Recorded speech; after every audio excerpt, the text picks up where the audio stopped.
Welcome to another St. by Night production. The following is rated for mature audiences and may contain graphic themes that will be distressing to some viewers. As always, we recommend you ensure the safety and well-being of yourself and those around you at all times. Viewer discretion is advised.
Good evening and welcome to the St. Pete by Night Entertainment Network. St. Petersburg by Night is an online World of Darkness role-playing community founded in St. Petersburg, but now spreading to the world at large. My name is Kent, also known as Mishikent on all social media, and I will be your storyteller tonight.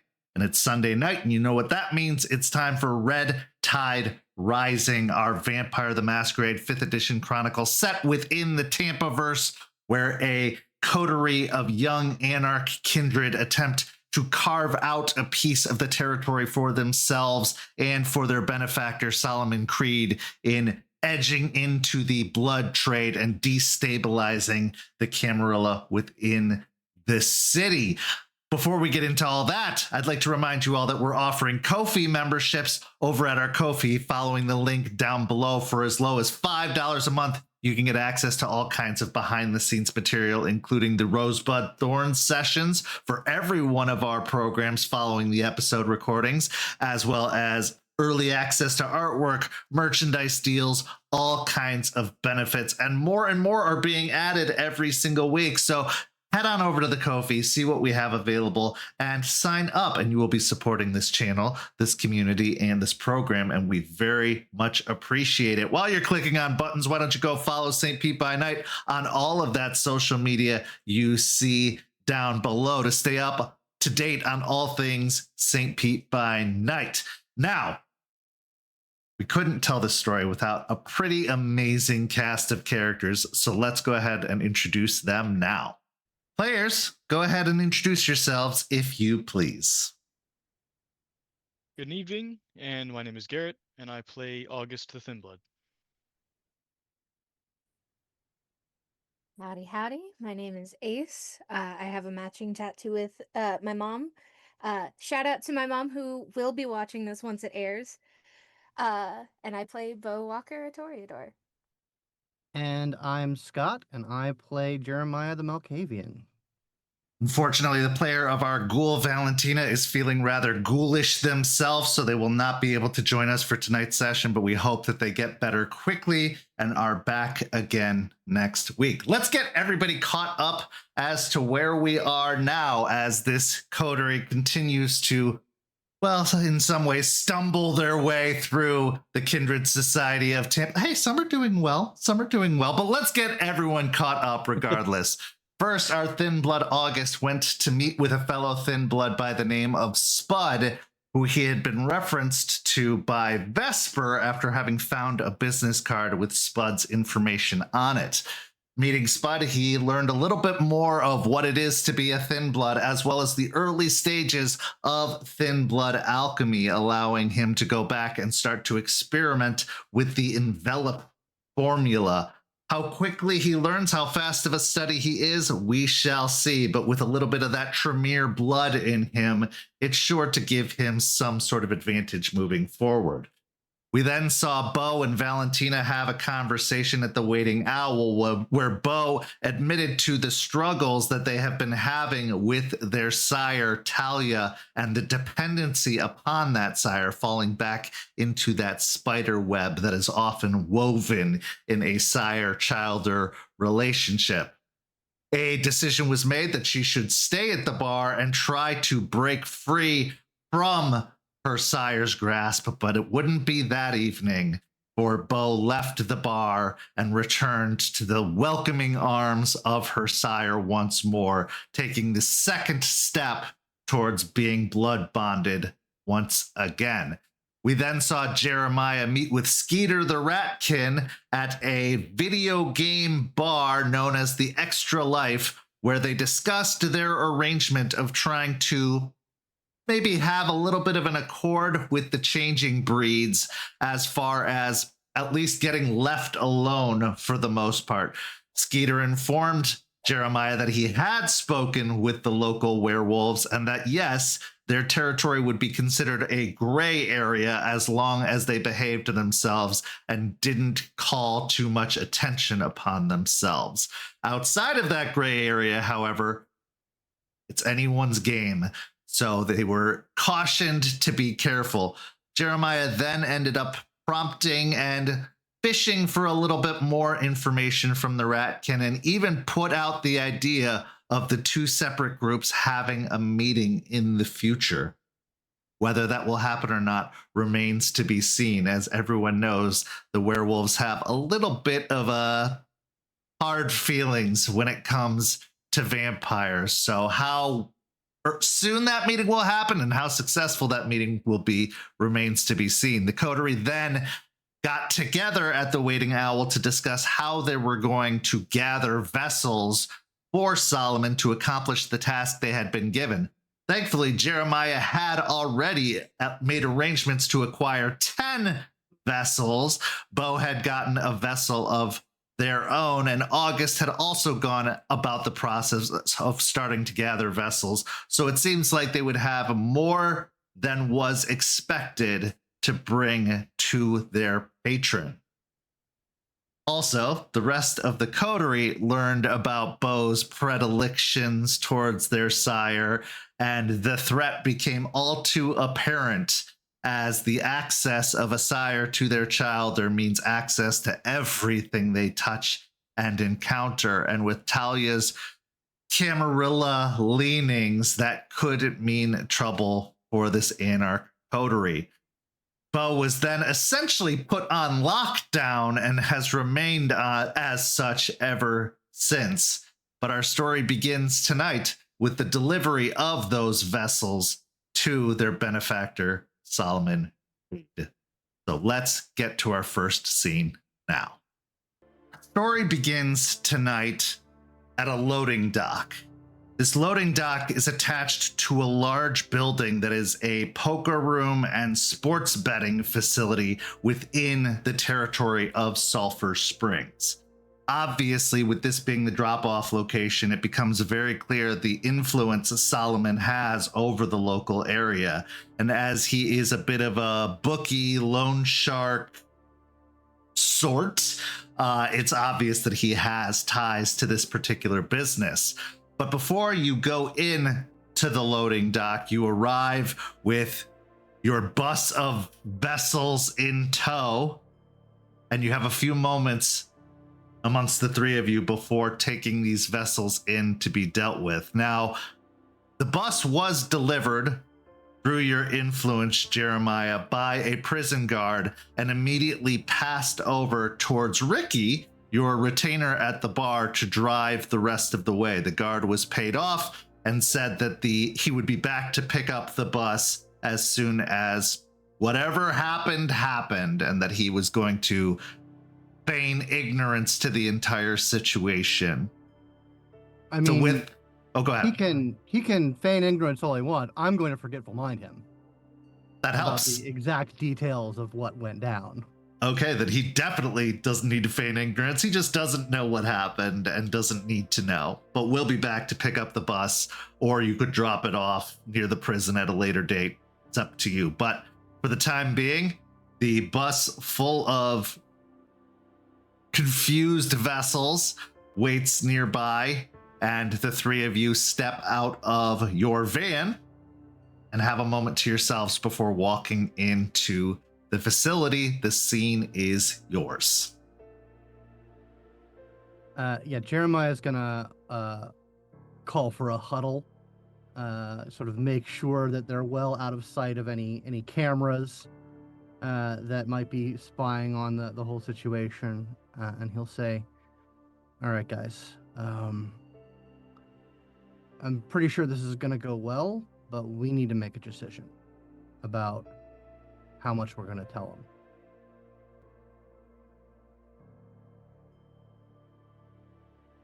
What?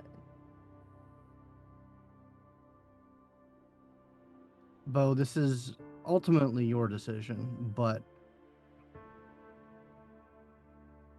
we're gonna have to deal with your sire one way or the other, and Solomon could be able to help us with that.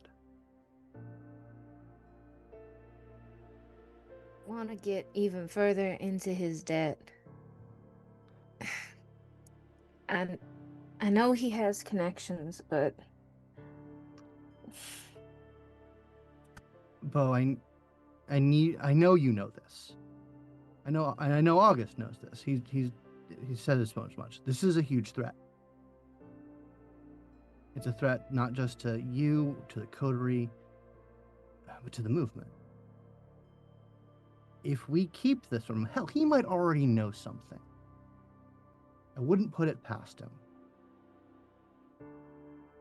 If we keep Rather him this from assume? him, Would you rather assume what's happening, or actually know? he might be suspicious because I haven't been where I normally am. I don't.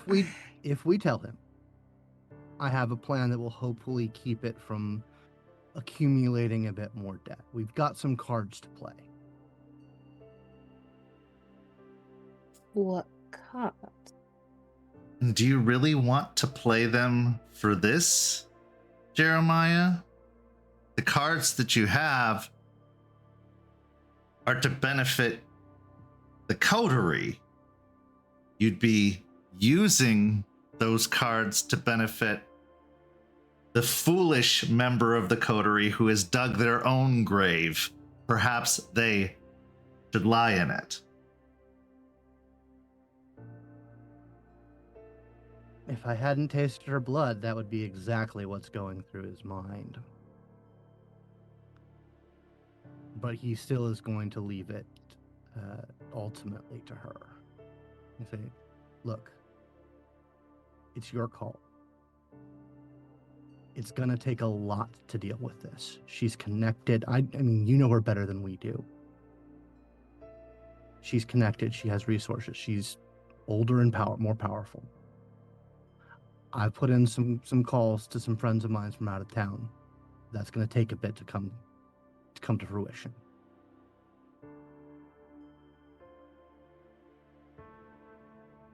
I want you free of this.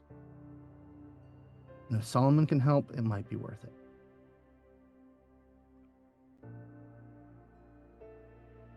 August, what do you think?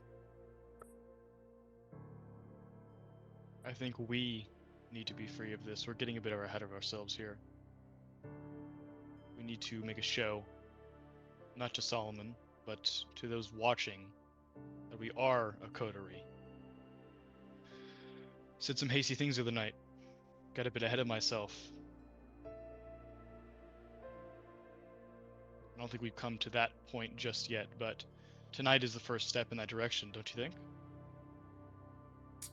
Now, August, this is pretty valuable information to have about a fellow coterie mate.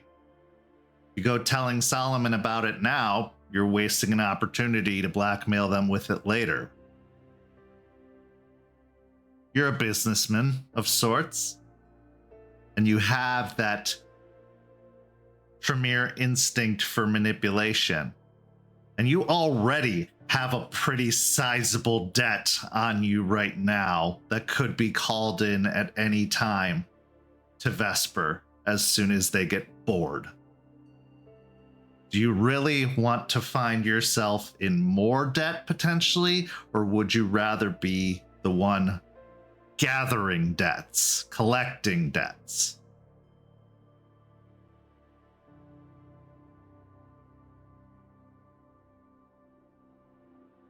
I propose we see how he reacts first to us all bringing more than enough. Now, Jeremiah, I take this to mean that these vessels are not just for you? No, this is for us. Good. I mean, if he wants to know the ways and the means, I'll tell him, but he put this task to us as a coterie, and that's how it's going to look. That's how we're going to present it. And that's how this plays out. We step in as a coterie, and we decide as a coterie what ends up happening. Absolutely. So, we don't offer the information about your sire. If he seems like he knows more than he... If he seems like he knows more, try and obfuscate or come clean. Beau, this is your call. If he prods and pokes, seems like he knows already, I'll come clean. But until asked, I'm gonna keep quiet. All right, then that's how we play it. August, you good with that? It does matter whose mouth it comes from if it does end up going that way. Are you really prepared to be the face of us, Jeremiah? You prepared to take that heat? Are you prepared to let a thin blood one-up you?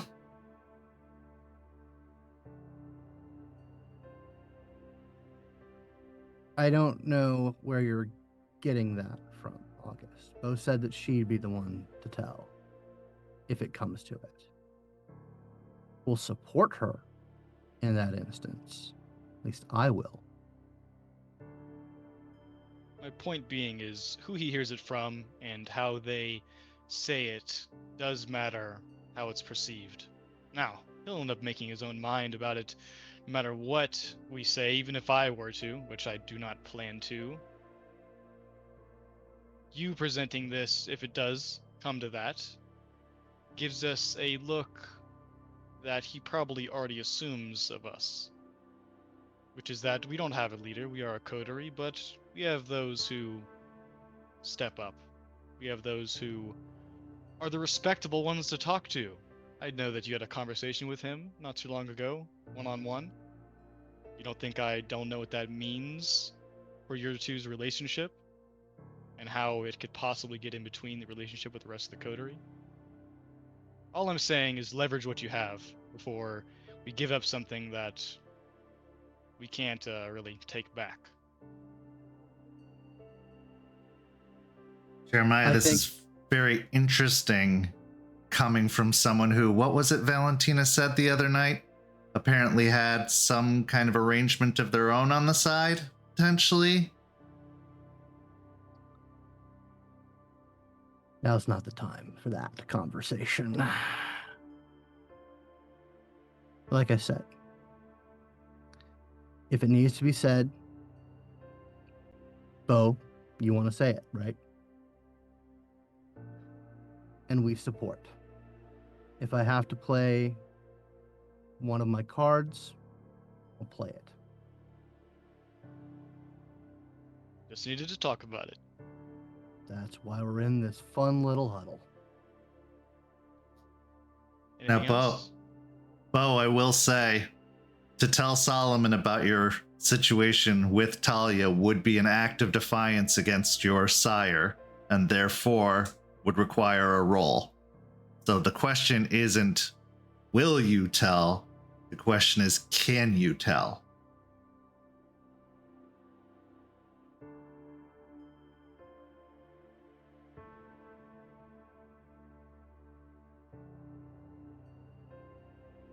I guess we'll see when it comes to it.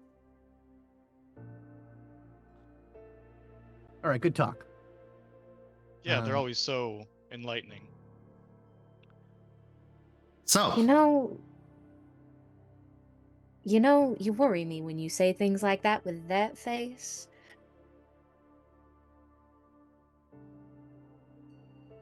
as you walk around the van back into view of the shipping dock, the garage door opens and you see Doberman, the body man and contact of Solomon Creed, standing there as the brick shithouse of muscle that he is, dressed in a suit, staring with an almost predatory and menacing look, although also emotionless and flat at the same time, a strange dichotomy of the two.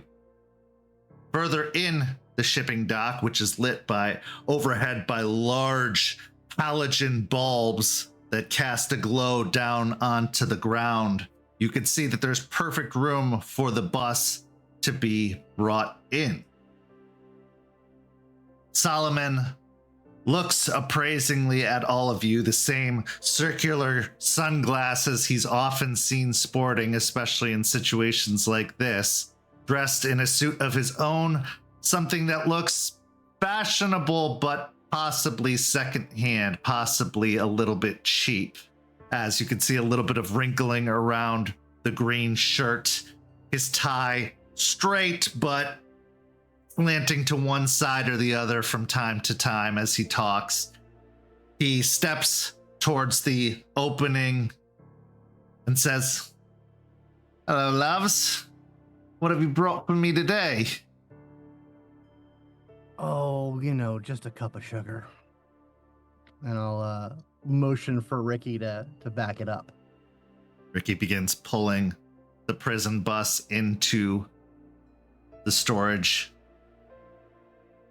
shipping dock. Solomon watches the bus pull in and looks at all of the faces in the windows that are looking around somewhat bewildered, and a smile tugs at the corner of his lips. "I think I only required 2 from each of you. This is much more than that. I do love when someone goes for extra credit on their assignment. Well done, all of you. Now, I always believe in the don't ask or don't tell method, so how you procured these vessels, purely your business. But it's good to know that when tasked with something as this, you can be successful. This should give us a good head start in the trade." He then looks over towards Beau. "Hello, sweetheart. Been a while. How are you? How's your week been?" I'm doing all right. My week's been pretty uneventful. How about yourself? Give me a manipulation and subterfuge. It has been anything but uneventful.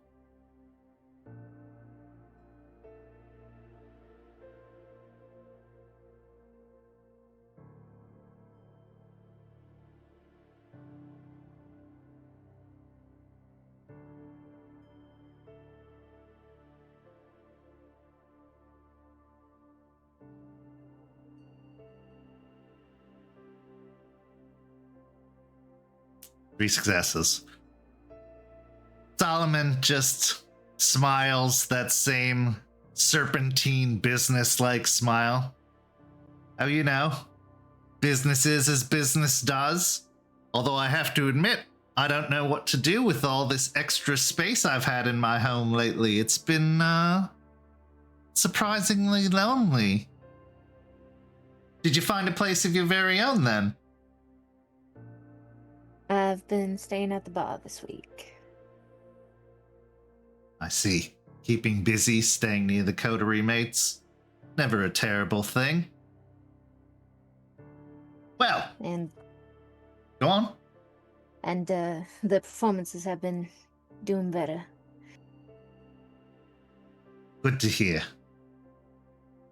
Anything I should be worried about? No? He then looks What? towards August. And you? Anything I need to worry about? What you been up to? Oh, always. You know this. But nothing specific, no. I'd be sure to let you know if it came to that. Roll me a manipulation and subterfuge, because you were also lying. Oh, while he's looking over the other two, can I make an insight roll to see if I can figure out if he might know more than he's letting on? Absolutely. Wits and insight.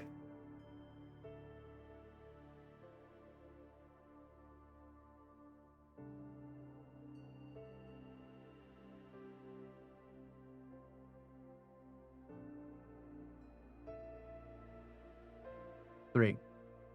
Okay. I am on fire tonight. That is 5. Okay. Well, good to hear it. You always expect a little bit of trouble, but never too much.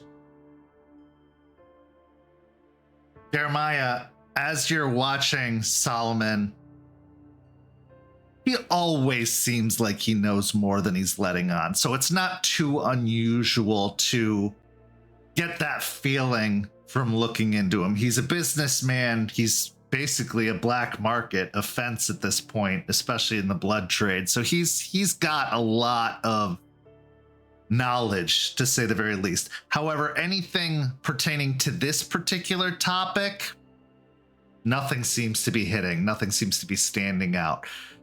He quickly moved on from Beau to August, so he doesn't seem to be... He was bemused by her talking about staying at the bar and her performances, but otherwise just moved on pretty seamlessly.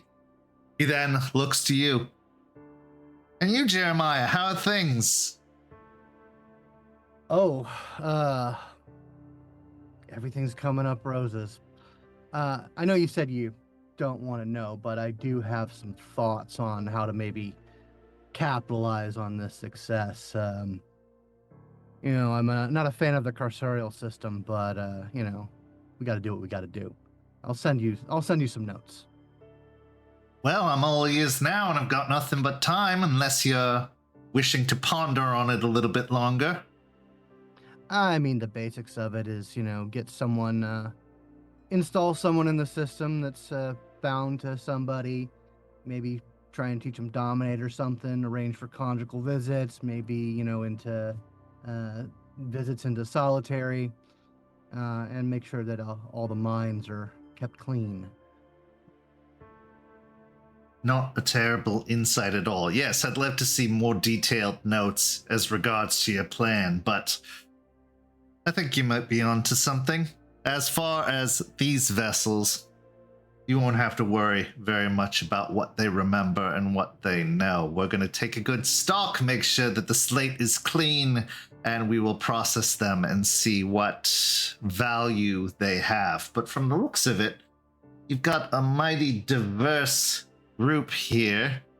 Seems like most of them belong to a certain establishment, but there are a couple of others on there that I see that don't seem like they mix in with the rest, which provides variety, and variety is always appreciated. All right. You've accomplished what I've set out for you to do, and then some. So you can expect a nice and sizable cut of the profits that might come from this particular exchange. I'll have your first delivery ready and waiting as soon as I've processed them and found their value, and then we'll get you in touch with another potential new client as soon as the opportunity presents itself. But unless there's anything else or any other questions, I believe we've accomplished what we've set out here to do. Anything I can do for you in exchange? At the moment, no. I think we're going to be, at least I'm going to be focused on talking to those people that we discussed last time. Try and see if we can get a little bit more cooperation going in within the local movement. Oh, and there was another thing, that canine topic we discussed last time. Am I right in thinking that you probably, at the very least, want the same deal that the CAM has to start? Well, dealing with the animals is showing them your belly, in a manner of speaking, is showing them your vulnerability and letting them know where you're located. Ideally, of course, I'd prefer to have an arrangement that keeps them out of our neighborhood. Smells like stray dog enough already. Don't need any more of that stinking up the place. I'm on the fence about it, needless to say, but what did you have in mind? Well, it's not really what I have in mind. It's what I've already done. Is that right? Yeah. Sulphur Springs is a gray area. As long as certain stipulations are kept, keeping the river clean, not causing too much havoc or noise, keeping the bodies at a minimum, they'll stay away during the night. I'll look to Beau and August and says, we worked it out. I kind of slow played you there in that first conversation about it. I was waiting for some chips to come in. So if I'm understanding you correctly, you're saying that we are overlooked by them for the time being until we make too much noise. Is that right? About the long and the short of it. See, you are Now- not ceasing to impress this evening, are you? Now, it's only within Sulphur Springs. Anybody heads out somewhere else and gets caught afoul, all bets are off. Understandable. We don't need to be getting as greedy as the CAM have been. We just need our little piece of property, and there's plenty to be enjoyed here in Sulphur Springs as we continue to develop the community. Well done, Jeremiah. Well done indeed. And he'll immediately just like motion to the two of them and says, this was a team effort. Well, of course, I wouldn't dare overlook the others. Well done, Coterie, then. Excellent arranging. I suppose this is worthy of a little bit of appreciation on my part. I owe you a favor as a group. Now, if you do something to spoil the deal, the favor goes with it. I'm sure you understand that, but if you need something from me, you have it. This is a big step in helping us establish and find a foundation. That's very good to hear. Now, we of course have our little neck of the woods taken care of. This covers the whole neighborhood. So whoever you've got moving around in this place, let them know. Oh, I most certainly will. Don't you worry about that. I will make sure all our business interests are taken care of. And I have to stress, the river. They're serious about it. I don't have any reason to go dumping in the river. My business is primarily social, but I will keep that in mind. I won't do anything to threaten the deal. It sounds like you've got pretty finite terms that they're expecting, so I will abide by them. I think we were talking about maybe even doing some cleanup in our little neck, but that's up to you whether you want to go the extra mile on that. Oh, I think I can at least lend you some laborers. He's just looking over at the boss again to help assist. Multitasking. Might as well get all the use out of him you can. I'll look to August and Beau and says, you guys have anything for the man? Just clarification that they don't exactly discriminate between us and them as much as we would hope. Oh no, So we're all anybody witches. coming in from outside, Endorks have a certain reputation, causing trouble. It doesn't matter if it's us. It just matters that it happens. So, again, as Jeremiah said, we'll be keeping our neck of the woods as clean as possible. And I don't doubt he'll be doing the same. Oh, you have nothing to worry about over here. Doberman makes sure everything is nice, squeaky, and tidy when it needs to be. But you have your piece of the pie, so I expect you to tend to it, as is your responsibility if you wish to keep that piece of the pie. So as long as you don't have any troubles, I don't see us having any troubles as a whole. Well, You've been awful quiet, my dear. Not much to say today. Unusual for a rose, but I'll take it. Anyway, Jeremiah, you about to say something? I was just saying, pleasure doing business with you, boss. It always is. You have shown yourselves to be quite capable, and I'm looking forward to what the future holds for our enterprise. We all succeed together, we all fail together. Don't forget that. But, well, speaking of that, all right. Maybe we've earned just the tiniest bit of, let's say, and I use this word lightly, privilege to know what next steps are. Now, I'm no fool. I know exactly what this amount of vessels can do. It is just a start, as you said. What's the plan? Our deals will keep coming in, as you said. You'll have another one for us soon, but... Well, the plan, as you put it, is to garner more favor within the kindred community at large. We can sway a couple of the starving cam minds over to a new way of thinking. That always has benefit to it. Plus, I'm looking at a few of the power players in the area. People that have a little bit of sway and influence, but are still feeling the sting of the interruption by the dogs. So if I can make some connections, change a few minds, all the better. But this is a business, so I'm not looking to give away the product for free. I'm looking for the truly needing and desperate, especially amongst the street level. I think they often get forgotten about by the higher-ups in the tower. I'm not going to make that same mistake. The power of the people and whatnot. Forgetting the little guy is their fucking policy. Not us, am I right? Speaking of connections, what was his name? Vesper? Have you had that conversation just yet? I've been meaning to meet with that one, but I prefer to approach such things cautiously.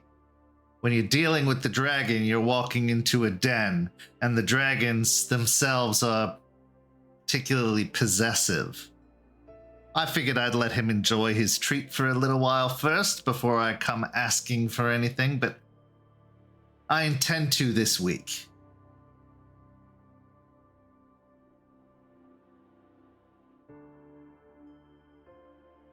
But that's the plan currently. And you, my dear, do you have anything you need? Obviously, you have a place to stay, but you're always welcome at home. Very much appreciated, Solomon. I might stop by for a visit or two sometime this week.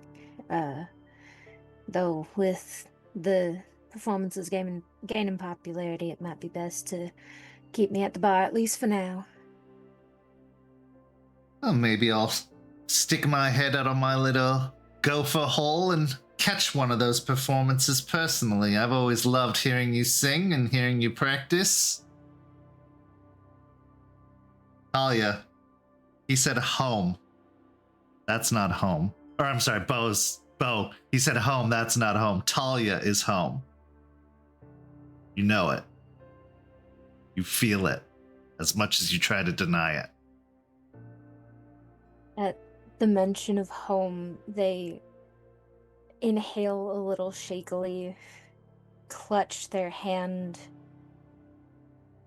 internally. Not now. Please, not now.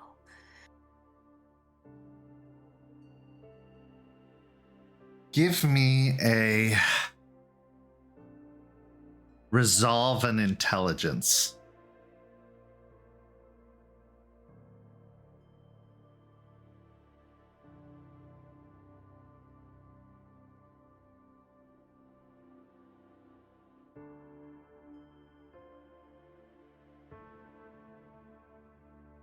Three successes. Okay.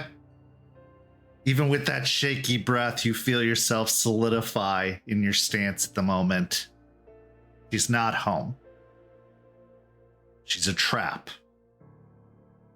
You will not let that trap close around you. Not again.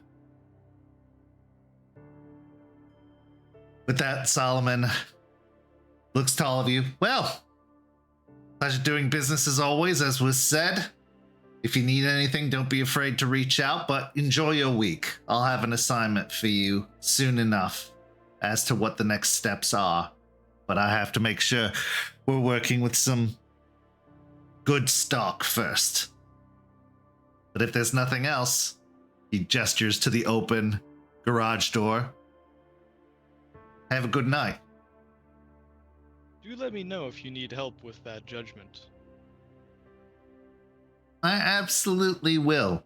You have a particular set of talents that are very useful in situations like this. In fact, let's get in touch later this week. Good, yes. And with that, Doberman reaches up to the garage door, giving all of you a nod before pulling it closed, leaving the bus, Solomon, and Doberman inside and leaving you out. Ricky looks towards the van, then to all of you. Would you like me to drive, or?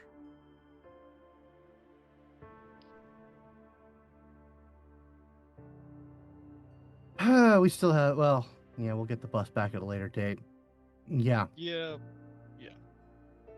let's He head then back. nods and holds up a hand for the keys. Getting the keys tossed to him, he moves around to the driver's side, starts up the engine, begins the drive back towards the waiting owl. Is there anything you'd like to discuss? And if not, what are you feeling or thinking after this encounter with Solomon? So as we step into the vehicle, he'll let a beat or two pass before saying, well, that went better than I thought it would. And that is a statement I don't say as often as I would like to. Beau, how are you feeling? Nauseous. I don't think he knows. And I hope I wasn't acting suspiciously, but at the same time, you never know with that man. My read on him, he didn't know anything in specific. But that might change at any time. Well, we've added another card to our deck, as you put earlier, with that favor. If we need it for this, we'll use it. If we don't, goody on us. I think it's time we become a little more active. He said that there's other people than Sulphur Springs that he puts his trust in, that he's given reign over as he has us. I think putting us in a liaison position between him and them would be very good for us as a coterie. Our territory is as big as we can handle at the moment, given current circumstances and past. But complete control of the river is not possible without some expansion, and that is our weakest point when it comes to that deal you've made. And I would hate to see it squandered by some random anarch coming through and claiming their own, barony of some sofa or some sort of pride. All it takes is one. You are absolutely not wrong. I'm doing what I can to kind of keep tabs on things, getting the local gangs and coteries looped into the mutual aid network that I'm a part of. But you're right. Some more focused local work is. Especially before we start outsourcing, as you said, the names you gave us at our last meeting and that you mentioned in this one. We should figure out who the local players are, where they stand, before we start making deals that could possibly get us in trouble with the right or the wrong kind of people. We don't know even how many there are close to us at all. We know nothing, or even our own territory is subject to some squatter coming in. It's happened in the past, Beau, and we dealt with it then, but that was when we didn't have something else, a third or fourth or fifth thing hanging over our heads. I think you're obviously a prime candidate for this, Jeremiah. But we should show force. Not aggressively, but show that there is a coterie here, and that we're willing to do the things that other kindred, and even kind, might consider unsavory. Keeping the river clean, not stepping on too many toes, especially the barons. Well, the barons are. The other barons that I know of, pretty far in terms of our territory. The baronies are spread out. But you're right. We need to look close to home.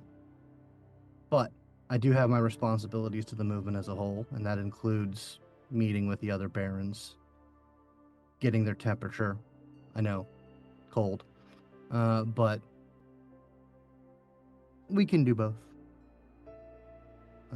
Actually, I mean, while I'm not averse to it, I think, Beau, you can be quite charming when not burdened by certain other obligations. Especially in the So- local area, you have a bit of a reputation. That I do. You suggesting I use what sway I have to help keep our herd in line? Well, not the herd. I'm the other kindred in Sulphur Springs.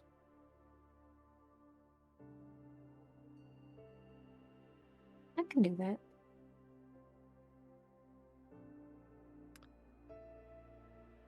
Of course, I'm here to help whenever necessary. It's just I do have a lot on my plate. All right, we're burning nighttime,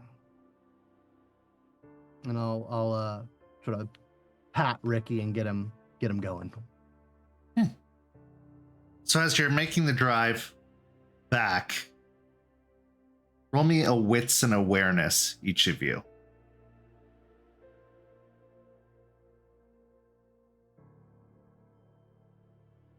Given our previous car adventure, I would like to bring up heightened senses.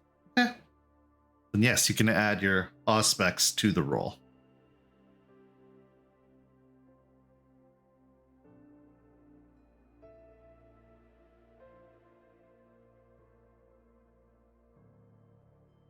Okay, so 3 successes for Beau. How many for you, August? 2? Okay. 5 for Jeremiah. Okay. Jeremiah, you're the first to notice it.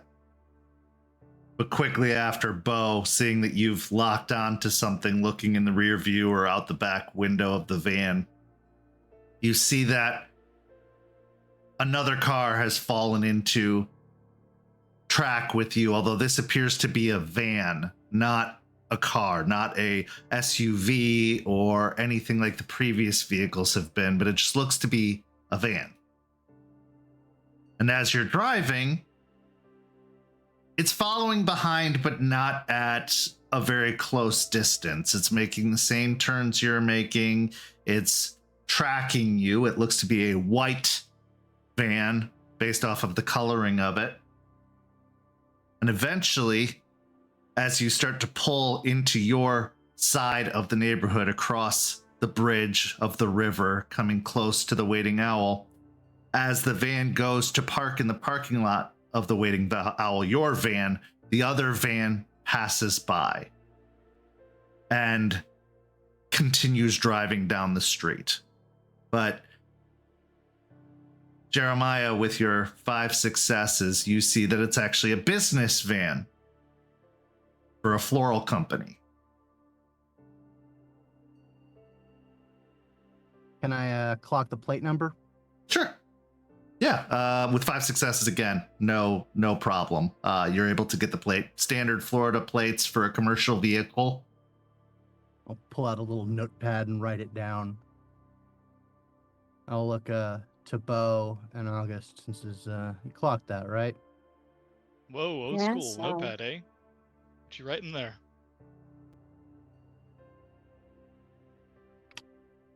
Flower van. Tailing us. So cliche, just like them. No offense, of course. Beau, hearing flower van, just gets this distant look in their eyes. They're like, oh no.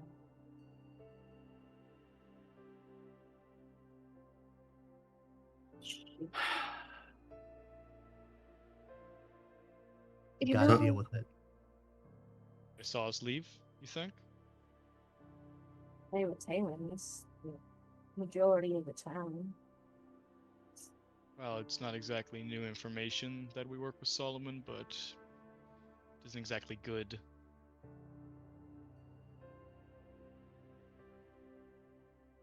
Flower business. That I don't think we can use this vehicle again for the purpose we've just used it for.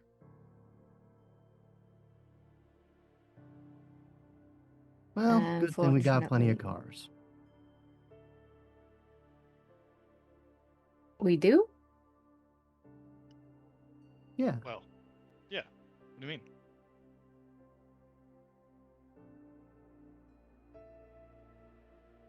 You know what? I'm not gonna ask. I'm just gonna get out of the van. As you climb out of the van, are the two of you staying at the bar, or are you continuing on back to your separate domiciles and your own business?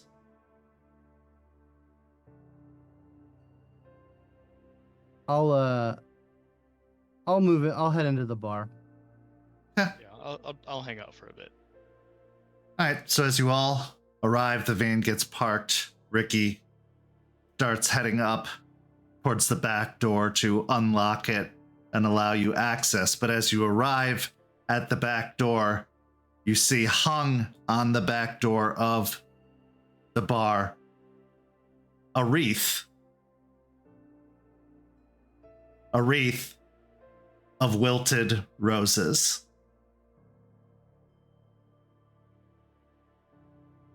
If we weren't gonna kill her before, the cliche alone. I'm telling you, it's just like the van. Like they know how to get a message across. But come on. Like, All right. Over under on this being a like a Ventru or someone else trying to make us think one way or the other. Okay. They didn't overthink it. We shouldn't either. Okay. True enough. I mean, I'll look to Beau. So like, I mean, is she that obvious? Ask Have I yourself, is Beau known- that obvious? Have I known Talia to be this obvious? She does have a flair for the performative and the dramatic. However, she's never taken steps like this necessarily that you're aware of. She's probably sent you flowers before, but nothing this grandiose or over the top. This isn't like what she's done in the past. If it is her. I mean, Vesper's pretty quick to clock that I'm a Toreador. It's kind of obvious to those who know what they're looking for. But that's the point, isn't it? To those who know what they're looking for.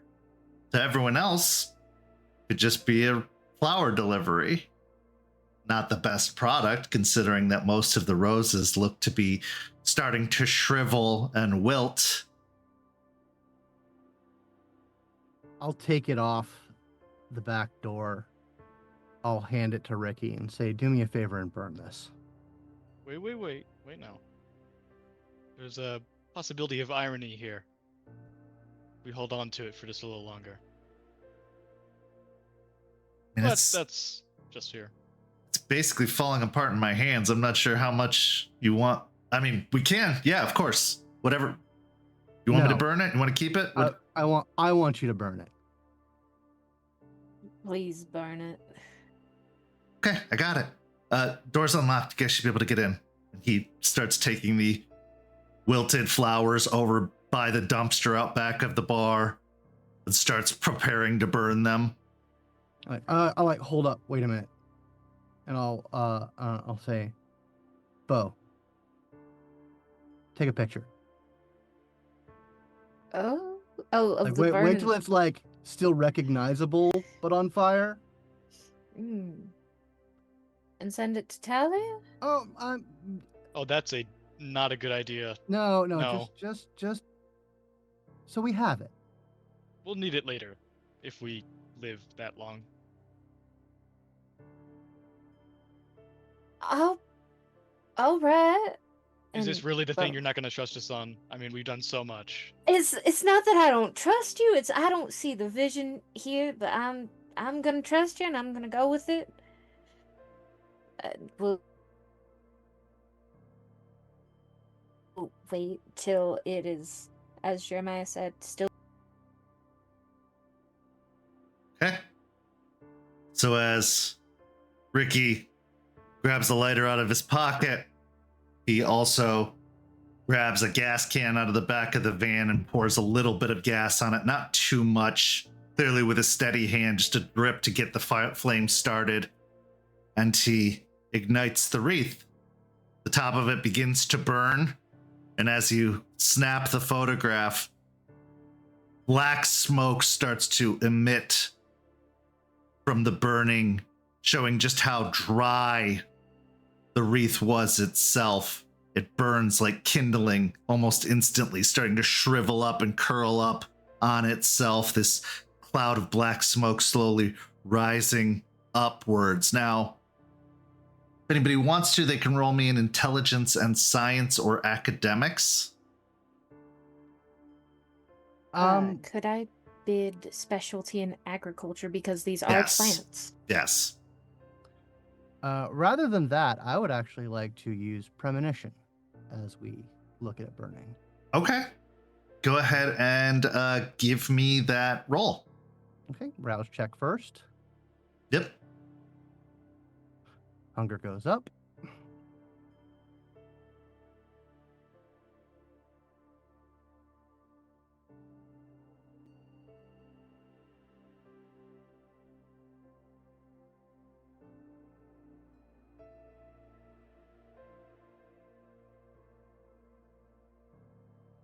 One success. Okay. As you try to force your sight at the sight of the black smoke, of the flames, of the burning plants, this decorative ornament decaying away. You're not able to get a hold of anything substantial. You see flames, you smell pine and roses. It's an overwhelming amount of senses. The brightness from the fire, maybe that's enough to be distracting, to shake you out of it, because fire, kindred, bad, never like fire. But your senses are just assaulted by the smell, by the crackling of the wreath burning, by the sight of the flames. It's just kind of a chaotic mess entering into your senses that nothing really pierces its way through clearly. Beau, what'd you get? 4 with a messy critical. Okay. So, your hunger raises by 1 as you are recognize that there's something wrong about the black smoke. Shouldn't be black. If anything, it would be gray or white. Kind of like that wood fire smoke. It's a plant, it's an organic plant. The fact that it's alive or even has any life clinging to it wouldn't be a matter. It would just burn a little bit slower that way.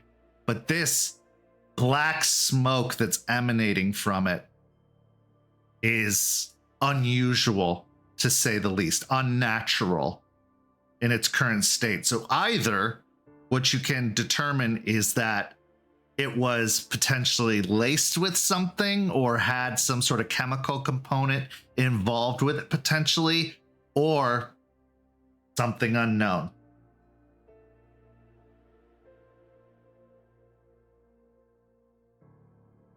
There is definitely something wrong with those roses. Maybe something on it. That smoke, it ain't right. I chose science for Okay. my role, and I got 3. Is there something I can tell from what you just said about that? Maybe there is something on it, or something more than just normal? I think you'd come to the same conclusion that there's possibly something affecting it in some capacity, but I'd say you wouldn't be able to narrow it down really much more than that. You can think of a few chemicals that would potentially have an effect like that, but you're not able to narrow it down without further study or possibly taking a sample to a lab to try and break down the components of it. But you can think of a few chemicals that would have that kind of effect. Maybe sulfur, if there was sulfur included somehow. But sulfur also comes with a pretty noticeable smell, and you're not getting that smell. Are we really that predictable? Had to think on that. What do you mean? It's not burning how it should. Lends me to believe that they predicted we might do that. It's not something too hard or too out there to predict, but it is...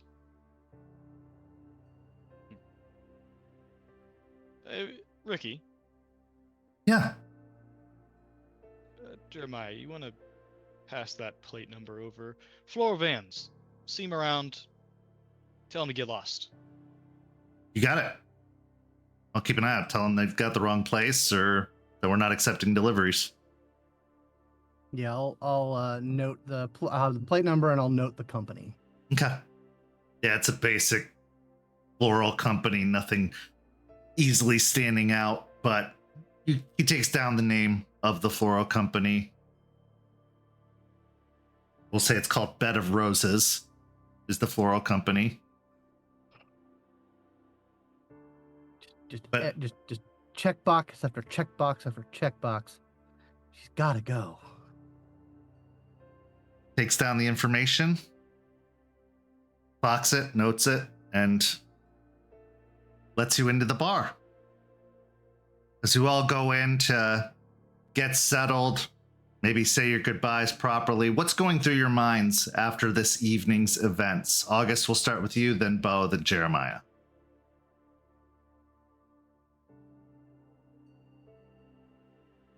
August is confused with himself a bit more so than the rest of the behavior of the Coterie members. All of that he easily predicted himself. At least he likes to think it was easy, but he still has that question from all those weeks ago, probably about a month ago now, of doesn't know why this is working, and he's just waiting for it all to unravel. But before that happens, he's getting as much as he can to prevent that from spilling over into the rest of his life and even the lives of the other Coterie members. He is intrigued by Solomon's ability to show appreciation, or at least feign it. And he's thinking about what he said to Jeremiah about we need to figure out what's locally around us. We need to do everything we can to maintain before we start to grow. And then he realizes the hypocrisy that as he says that to himself in his own mind, where he's not following his own advice. And he sort of just puts his head down and just finds a seat somewhere to think. Well, Beau had been doing decently. There had been still a little bit of that internal struggle, but the comment of home, seeing those roses, the floral van, that inner conflict has started once again a little bit stronger.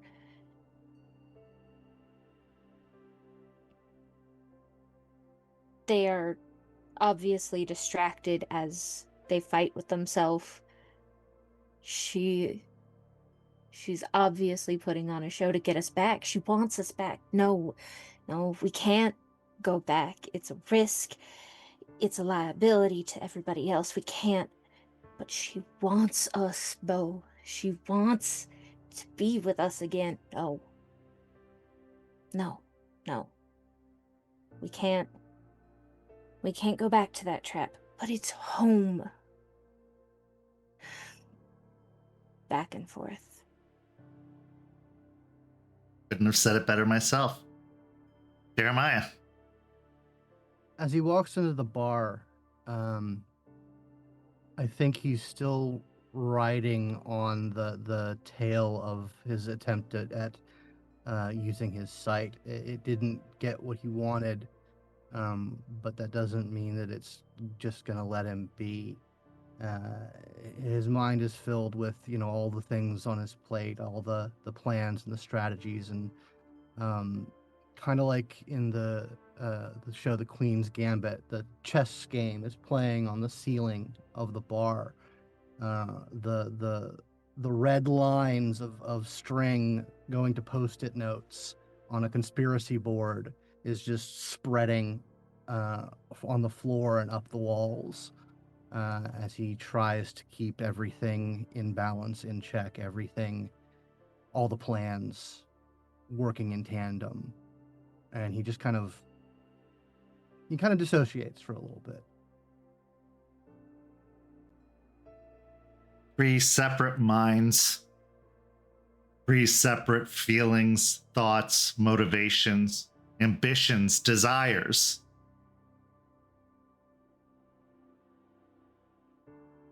Sometimes the obvious isn't always so obvious.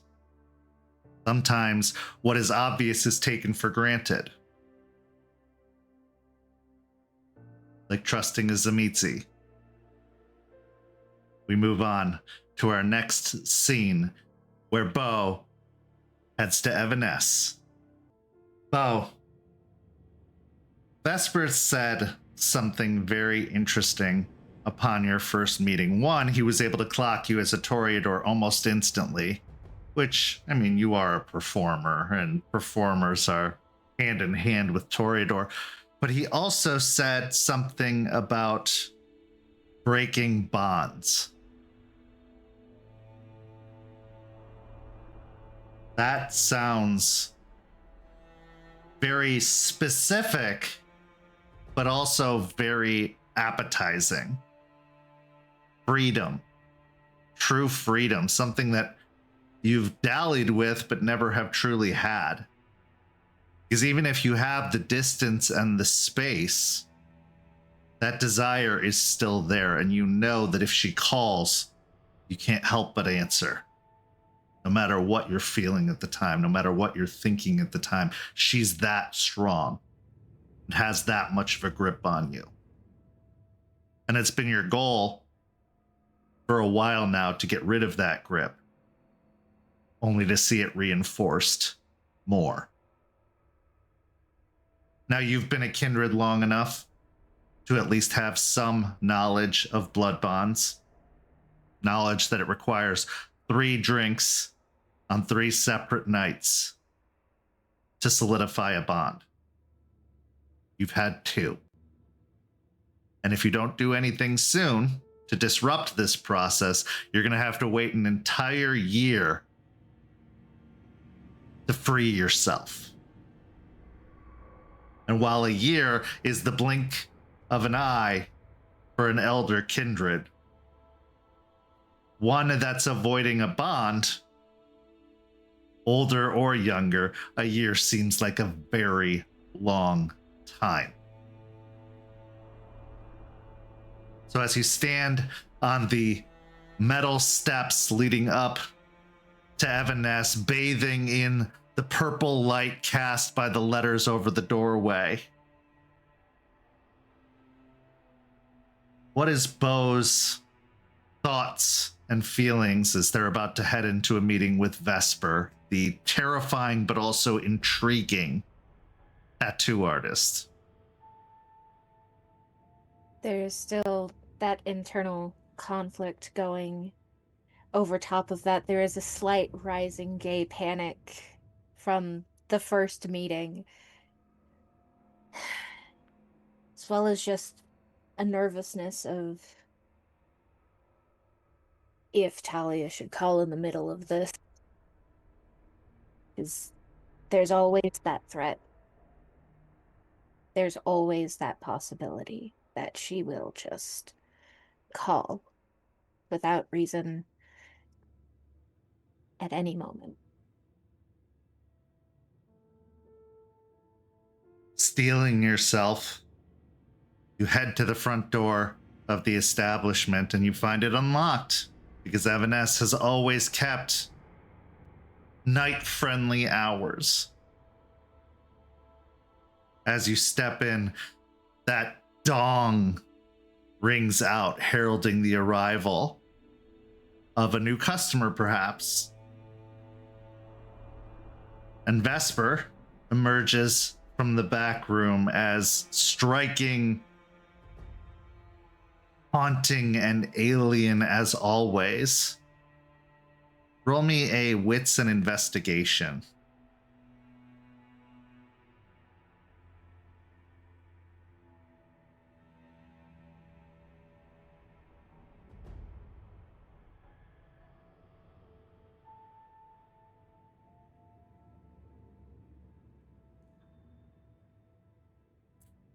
With 3 successes, as soon as the initial kind of dart in your chest of seeing this beautiful and unusual figure emerge, you pick up a few additional details. Now, he's covered in tattoos, obviously, piercings as well. But looking him over, taking it in, did the tattoos shift? Did they move? Did they change? Did the pigmentation change? The color? The positioning? It's hard to say for sure because there are so many, and it would take a long study to really memorize the positioning and shape of them. But something seems peculiar.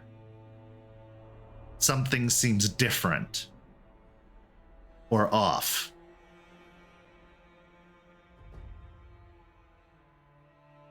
But as you enter, it says, "Back again so soon. Good evening, Beau Walker. Good evening, Vesper.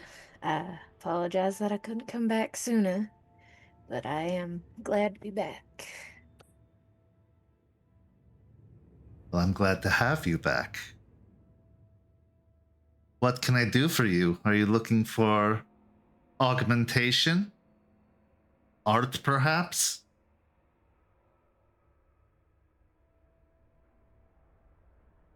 Possibly, though there is another matter that I would also like to discuss.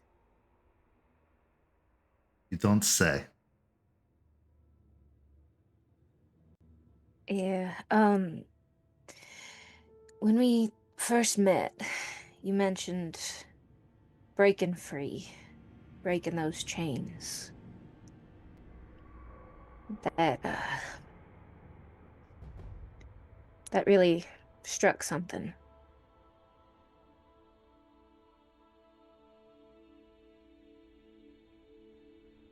Roses are one of the most beautiful of nature's creations. But those pesky thorns, a defense mechanism, and also an assault to the unwitting. Has the bloom worn off for you, Beau?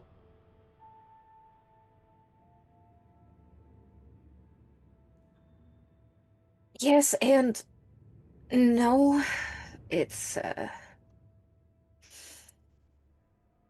complicated and, quite a bit more complicated since we last spoke. Is that right? It is. Come with me. And he turns and starts walking towards the back room. And as you follow behind, you can see through the curtain and into the back, there is a hallway. One of them leading to a staircase that clearly heads down towards that loading dock where you delivered his package. But he goes to the left, the opposite direction of the staircase, past one door that has office written in the same fanciful script, past a couple of restrooms for clients who are here for a longer visit and need a break in the middle of a session. And then he enters into a door at the end of the hallway. And as he opens it, you see a dimly lit private suite. It's got the same chair, but this chair has straps on the arms and at the bottom near the feet. There is also a metallic, almost medical tray with a series of instruments upon it, from sharp scalpels to forceps. As you take in the room, it becomes more and more apparent that this is a surgical suite of sorts, but also has everything necessary to tattoo or pierce or augment. As he walks in, he waves a long, nimble-fingered hand toward the chair. Have a seat, won't you? And as he says it, it doesn't even feel like a request. It almost feels like a command.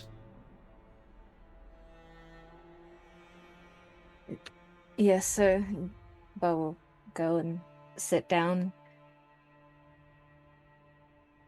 He moves over to a stool, a leather padded stool with wheels at the bottom, casters. And as he sits upon it, he glides effortlessly until he is maybe 18 inches away from your face as he leans in, and his multicolored eyes, the heterochromia of his eyes, is just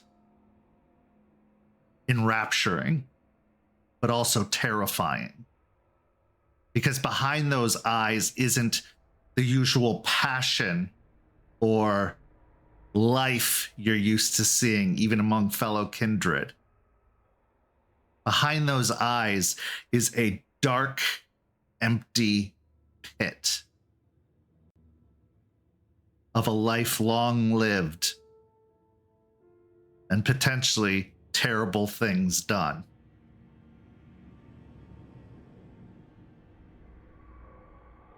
Tell me more. I have seen her twice since we last spoke and fed from her. I'm one feeding away from being fully bonded again.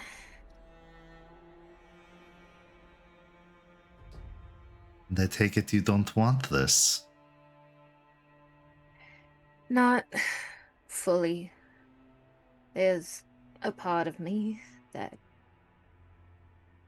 screams to be with her, that screams for a home that's just a trap, that longs to be in her clutches again. A mind torn in two. Which one is the real and which one is the fabricated? Is it the blood or is it the song of your unbeating heart?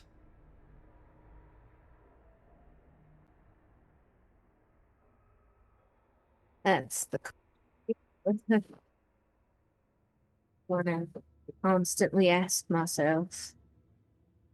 Do I truly want this, or is this all I've ever even known? Right at the start of everything, right when I was raised, everything was locked down. Uh, big COVID. I was locked with her for so long, and I don't know which one's free. As much as I can say that I want to be free, I know there's still that part of me.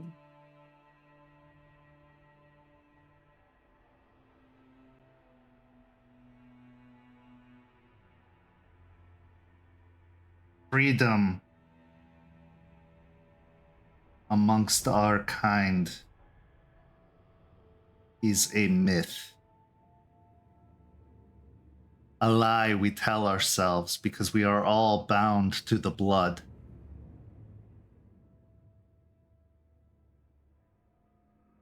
But this kind of grasp that she has on you, it's a tale as old as time. The bond between a sire and childer. From the day we are embraced, we are bound. And even after. Whether it's to our sire or our sire's sire, up and up and up.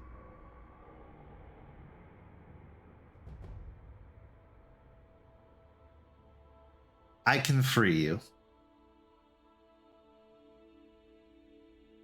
But there is a cost.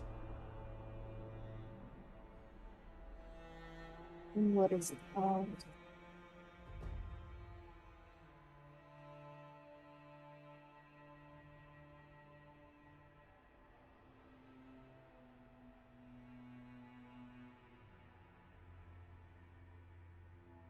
Perhaps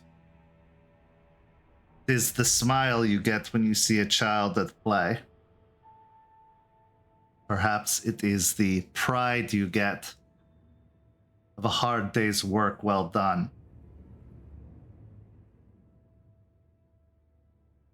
To break this bond is to break a piece of yourself. It's to sever a connection not just to your sire, but to your humanity.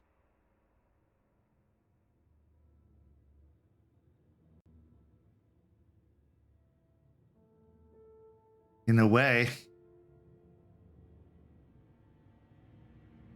you are exchanging one master for another.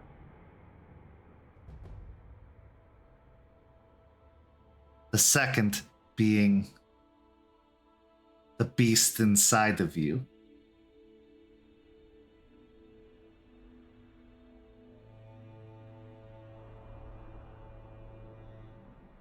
Is this what you truly desire?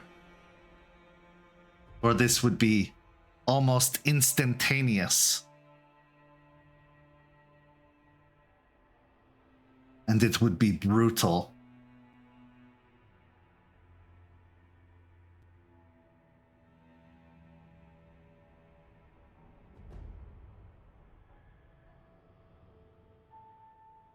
So looks down that internal conversation once again.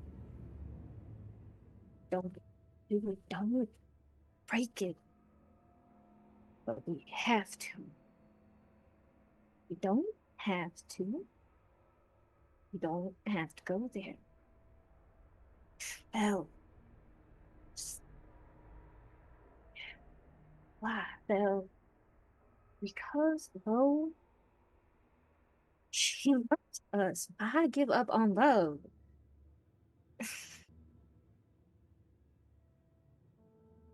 Well, look back up at Vesper.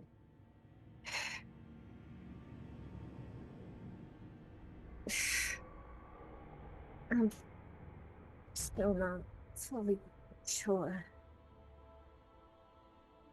You must be sure.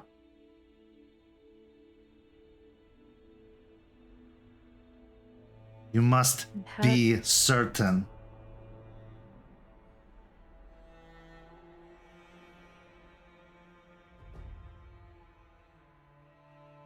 As you're mulling over it and you're having that internal conflict, his eyes are just unblinking, staring. That black rim of eyeliner around the eyes just further accentuating.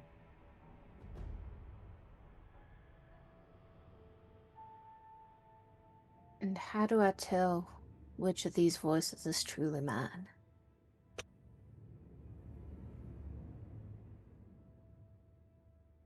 Do you wish to be subjugated? Is that who you are? Because for some, that is who they are. They do not long for freedom. They long to be told what to do, to be instructed, to be directed. Is that you? No.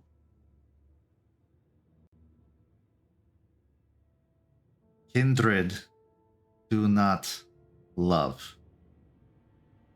They obsess.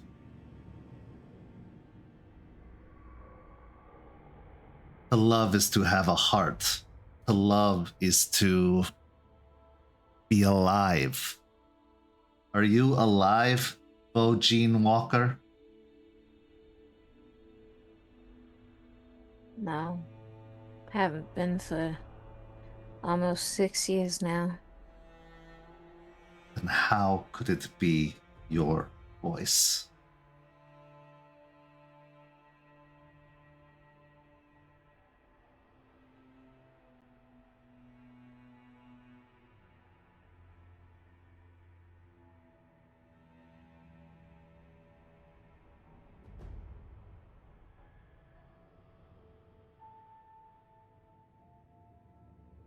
I do want to break this bond.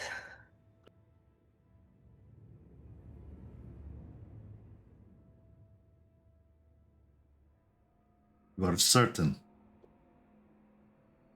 I am. My voice that does not wish to be subjugated, that does not want to just be a soldier, another rose in the garden.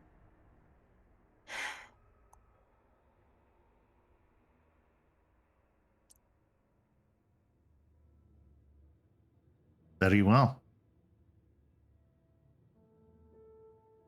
There are methods that I use that others would view and cast judgment upon. Old, archaic, secretive methods. To speak of participating in such a rite would most likely cast suspicion upon you and potentially bring final death. I say this to warn you, to allow such knowledge to fall in the hands of anyone, even those that you trust. Knowledge that you've participated in such an exercise, a description of what took place. Such information is sacred, but it is like the blade of Damocles hanging above you. Do you still wish to pursue this course of action?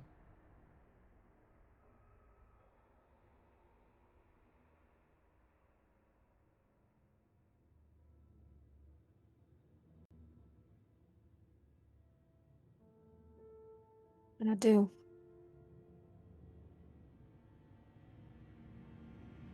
So be it. Wait here. And he rises off of the stool, finally breaking that unblinking eye contact with you. He steps out of the door, leaving you alone in the room. A pool of light surrounding you, shadows cast against the walls.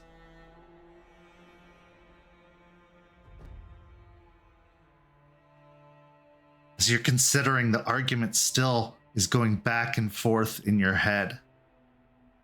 Maybe you've gone too far. Maybe in your pursuit for freedom, you're digging your own grave. Talia was safe. Talia was security. This Vesper, they're dangerous. And what they're speaking of, what they're referring to, causes your mind to just go running in various directions. Old, archaic, unspeakable.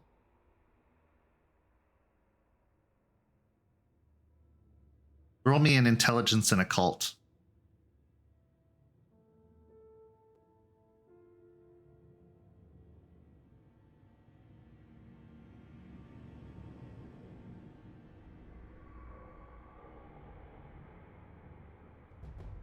Two successes. You struggle to even fathom what it is he's referring to. But as he returns to the room, carries a large metallic bowl of bronze, possibly copper. He moves and he sets the bowl upon the tray, moving the metal implements from it. But that's when you notice he's not alone. Because trailing in behind him are three hooded figures.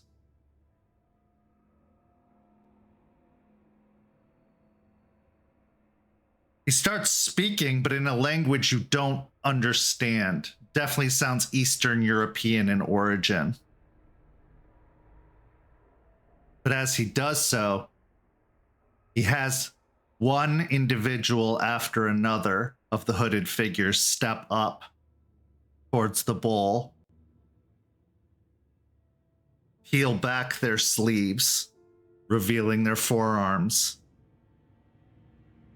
And with a long finger with a sharpened nail at the end, he draws it along their forearm, cutting them open, revealing their blood. The blood doesn't come pouring out automatically. It takes a moment to well. And having lived this experience yourself, these are kindred that have to force the blood to come out. As he continues to speak in the unknown language, he has them pour blood into the bowl, one after another, after another.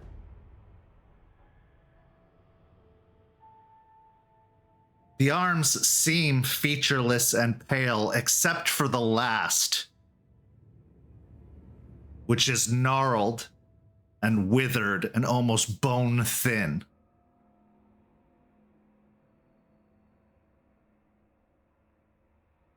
And then, finally, restoring eye contact with you as the hooded figures are ushered off to the side, he reveals his own wrist,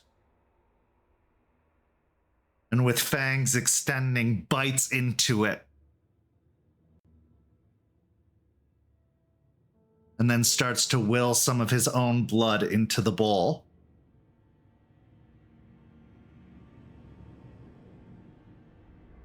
He then holds out the bowl to you.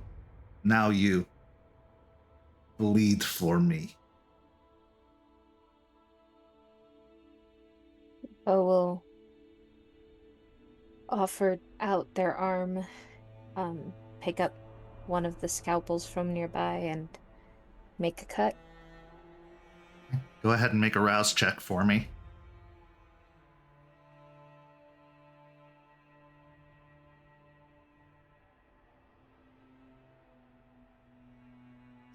I got a 5 on the roll, hunger increased. Okay. So as the blood wells on your arm and starts to spill into the bowl, you feel the beast inside start to lash against the chains, bashing against the bars of the cage you've stowed it in. That bowl that has filled with the blood, the vitae of now 5 different individuals, grows all the more appetizing. He pulls back the bowl, saying a few more words. He reaches over towards a drawer, pulling out an herb of some kind, a very unexpected and foreign herb. He starts to crumble it into the bowl.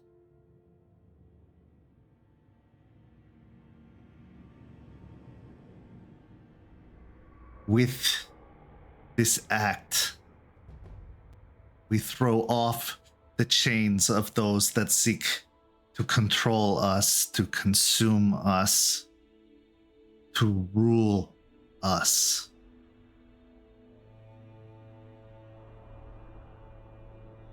With this sacred Valdery, we free ourselves. And he offers out the bowl to you to drink. Beau almost eagerly grabs the bowl and will just down it as fast as they can. As you start drinking, the blood is hot, like liquid fire going down your throat, but it is so delicious, sensational. As you drink the bowl, you consume the entire thing. Unless you wish to make a composure and resolve to stop yourself. I will attempt. Okay.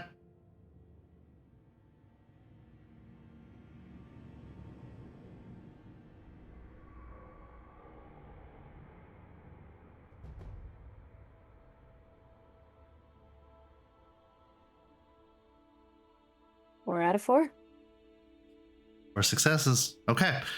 Before you can consume the entire thing, you pull away. Though your beast is very displeased with this development, your hunger does go down to 1.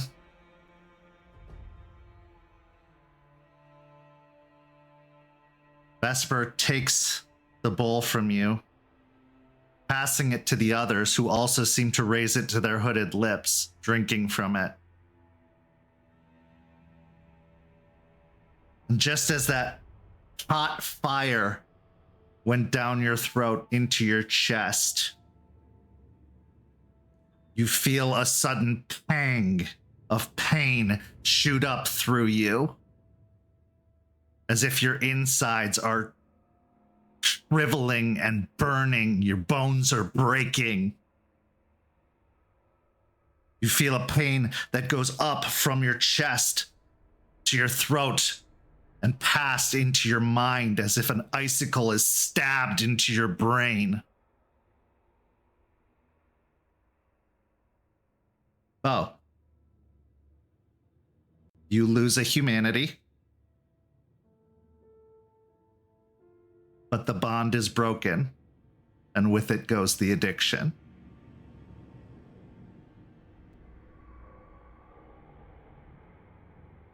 As the bowl finishes getting passed around, it ends with Vesper, who takes the final drink and then leans his head back, his eyes closing or fluttering closed in a delight, in an ecstasy. He then sets the empty bowl off to the side. It is done. You are free, O Gene Walker. And for the next year, they cannot find you. But if you wish to remain free, in 1 year's time, you will come and repeat the process again.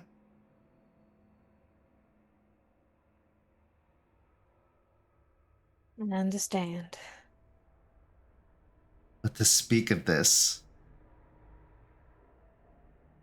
is to bring suspicion and death upon you. Do you understand that? Yes, sir, I do. Good. I will call upon you one day in the future. You will do whatever I ask. Do you understand? Yes, sir. Good. He raises a hand up to your cheek, and you can feel those long black painted fingernails slowly scrape down along your skin. Not enough to cut them open or to do any kind of damage, but enough to, if you could get goosebumps, give you goosebumps. They lean into their hand a little bit. It's so cold, but that's a pleasant cold to counteract that fire that's still simmering out inside of you. Welcome, sister. Now go and experience your first true night as a free kindred.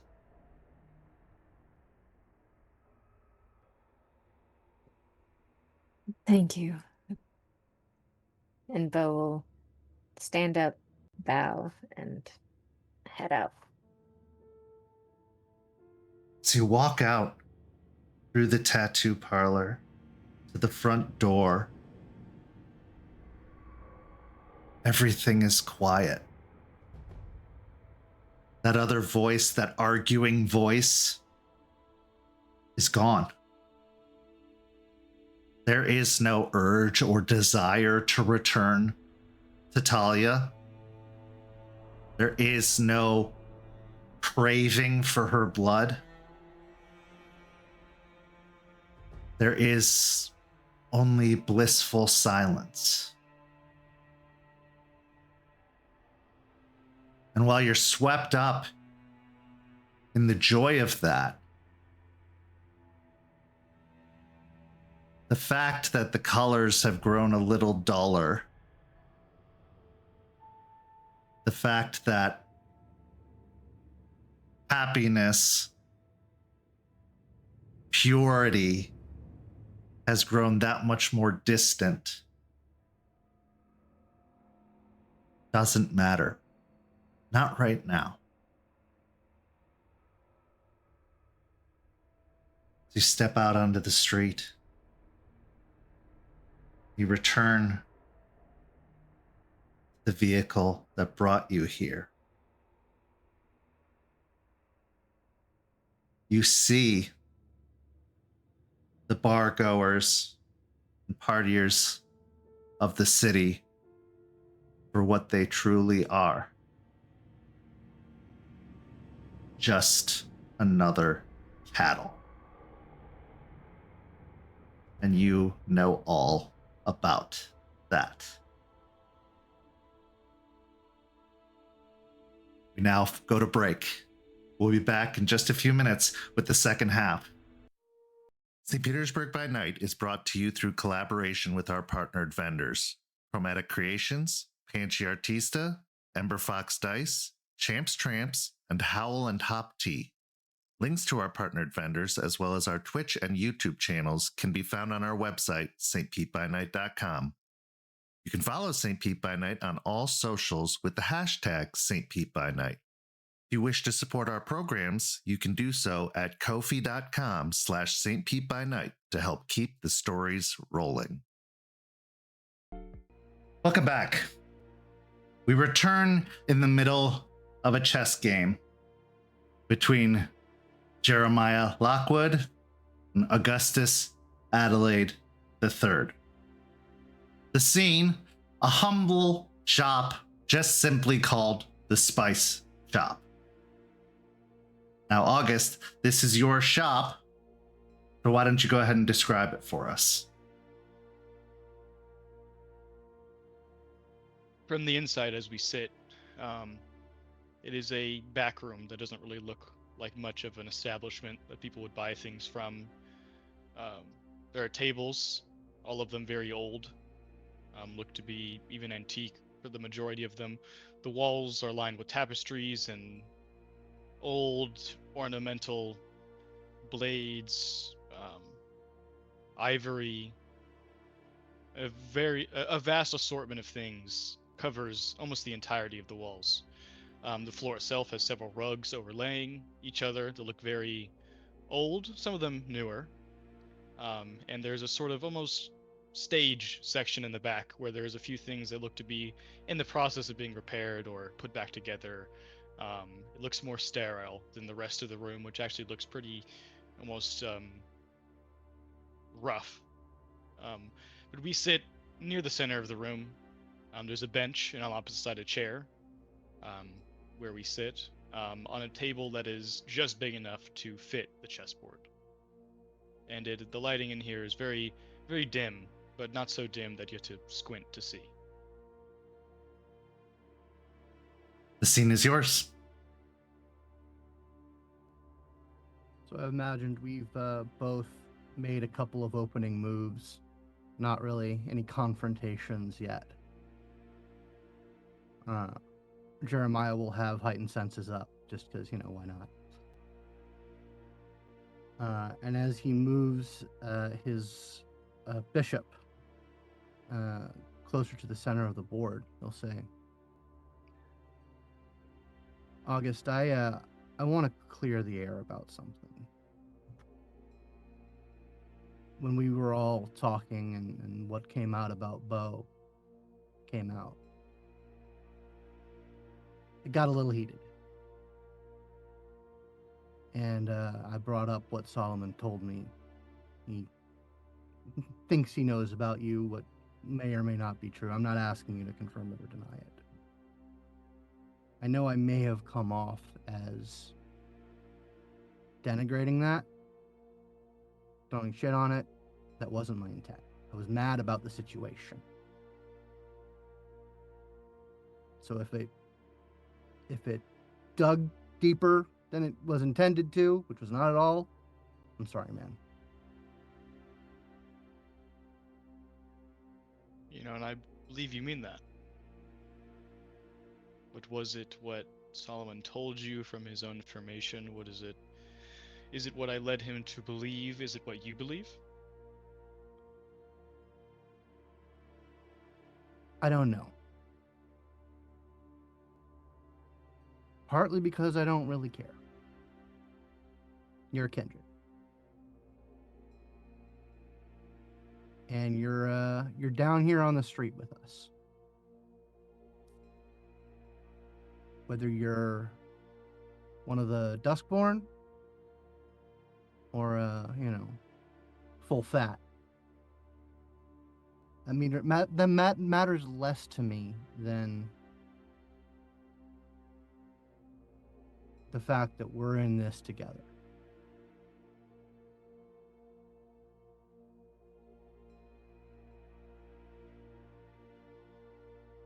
Your move. He'll look down and make an obviously bad play.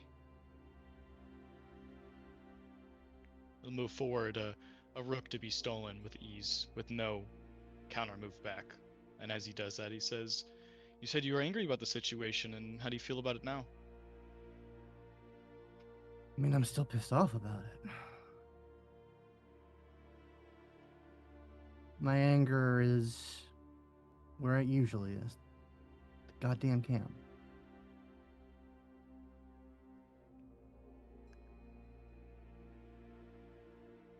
I'm mad because it's a threat and a vulnerability. And I'm mad because Beau's my friend. Just a friend? Let's not be oblivious to the things that have been happening recently. That's why we're here, isn't it? He'll put his finger on his queen and then move his knight.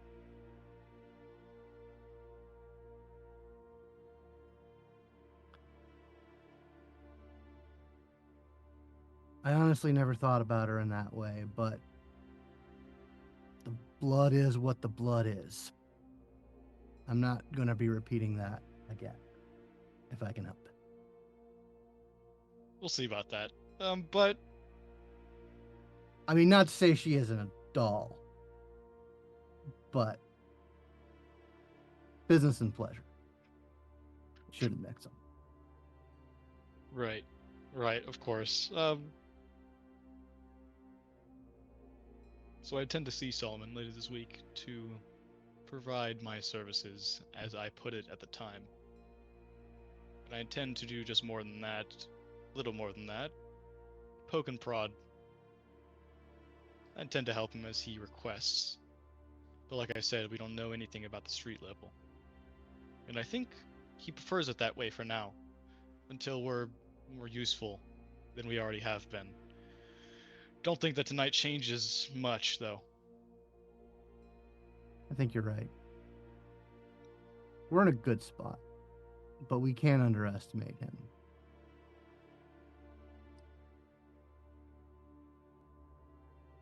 What we did was make him underestimate us less, and that comes with its own advantages and disadvantages, particularly for me.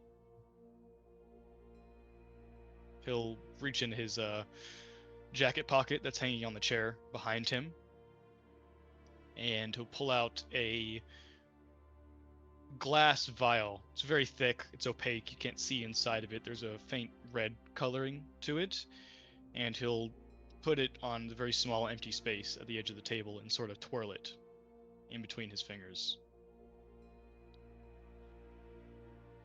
Valentina was not wrong the other night when she mentioned that I have maybe the only one, at least within our coterie, that has the potential to understand a bit more about each other.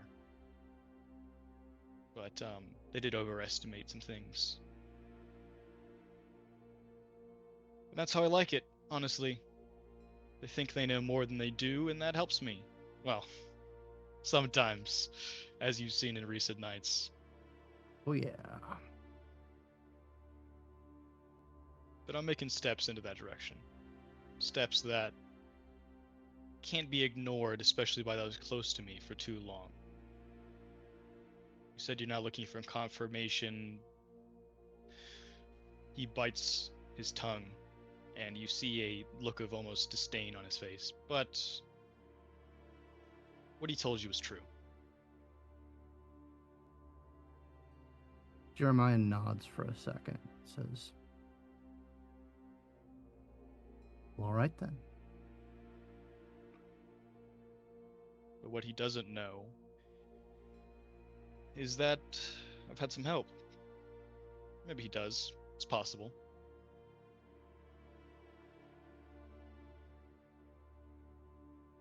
I mean, it's always good to have help, but help comes with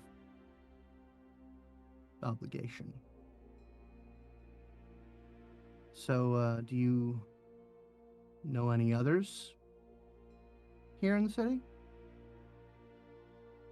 Of course.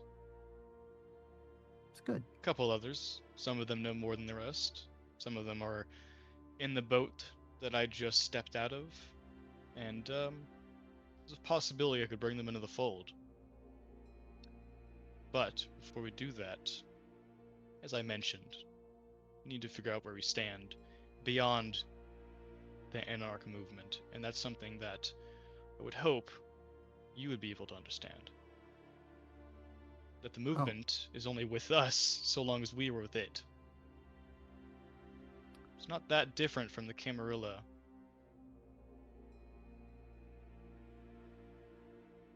I'll admit, we are kindred, all of us. And there are certain things that you just can't get away from. Maybe I wear my heart on my sleeve a little bit too much. You know I believe in the movement. You know, as long as I have a hand in it, it's going to be as less like the cam as we can make it. And that includes for you and your fellows.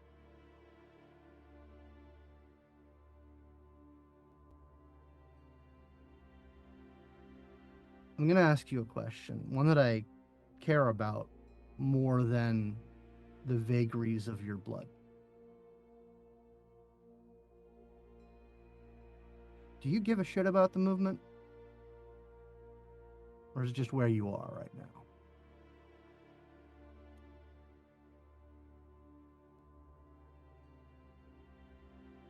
The movement is driven, as you've stated multiple times, as you've said, sometimes not just verbally, with the fight.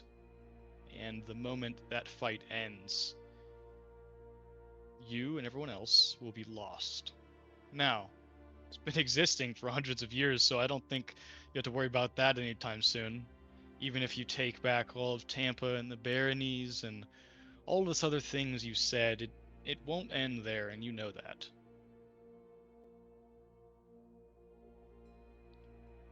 What I aim to do, where my loyalties lie, are within this. And he'll hold up the vial. There's commonalities between us all. Even the most old of us, even the eldest of us around. Whether they want to point that out or not, I could not care less. I aim to figure it out as much as I can, so that when I do go, progress has been made. It's not too dissimilar from the Anarchs movement, from their ideals. But what I wish to, what I aim to accomplish, is a bit more permanent. Knowledge like this can't be so easily swept under the rug, especially in these recent nights. So do I stand with the movement? I stand with people like you. As soon as there are more Solomons than there are Jeremiahs in the movement, it's become something else entirely.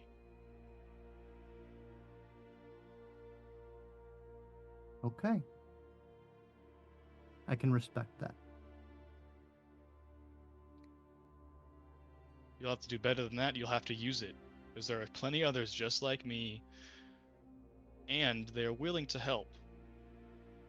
But you can't let their allegiances to themselves step in front of that. You can't let their allegiances to clan step in front of that. We've done enough getting in our own way for several lifetimes, though it won't end, will it? No. I'm not going to begrudge Alec for having allegiances to themselves and being that their primary thing. That's real natural for us. No, there's my ire as that department is pretty focused. As long as they're not with the tower or the fucking Black Hand. God, I don't even want to think about that.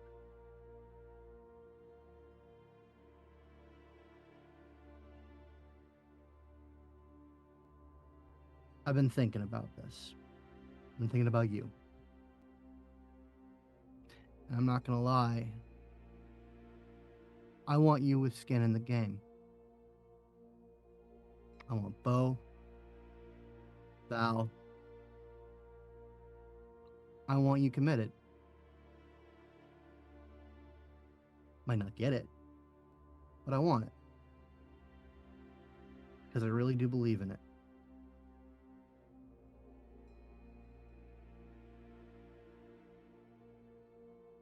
Couple of moves, go back and forth. I've had talks with people who've been around a little bit longer than me. A couple of decades ago, the Anarchs weren't where we were, where we are now. We were a vassal, a token resistance to the Cam.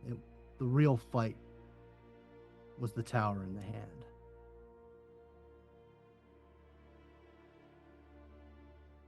And from what I hear about those fights, one of the most important things when dealing with the tower in a city is taking the Chantry.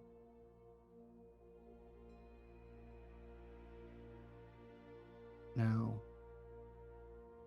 whatever your blood is, I know where your mind is. You get into the guts of it.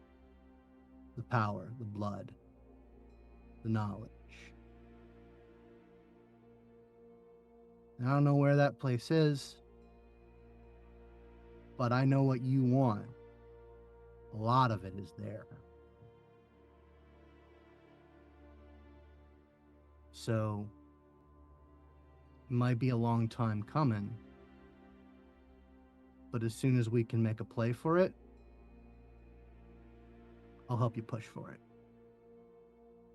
Crack it open, get what they got. Use it to help us, help you, your fellow Dustborn. And sure as shit not let them have it anymore.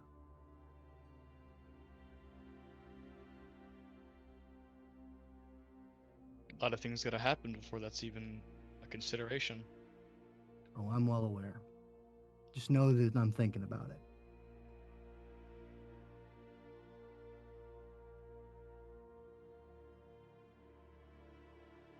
I won't lie to you, I have been too. But my method of acquisition is a bit tamer than that. So you got an in.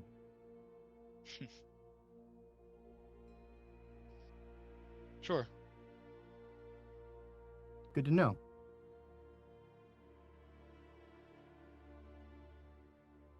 It's gonna come to it one day. The Warlocks are a base of power that we can't ignore and we can't let stand. And if we can take what they have while we take them down, double win.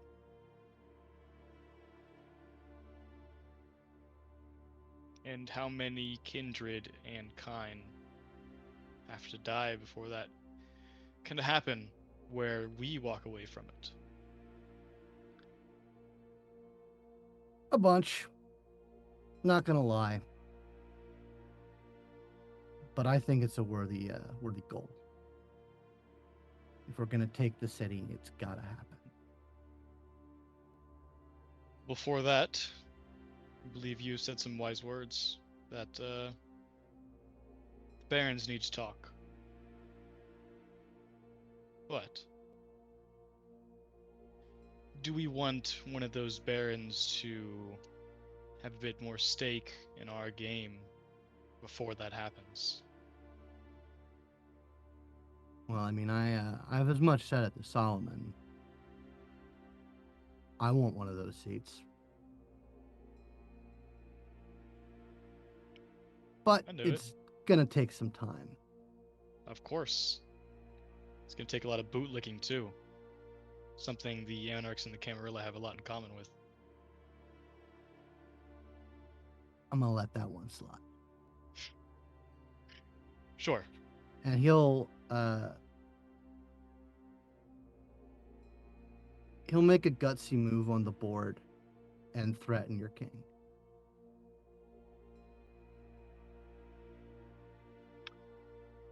There's something else.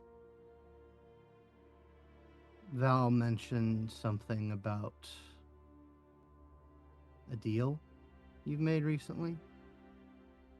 Oh, I wouldn't go as far as to say it was a deal, more of an understanding, an exchange.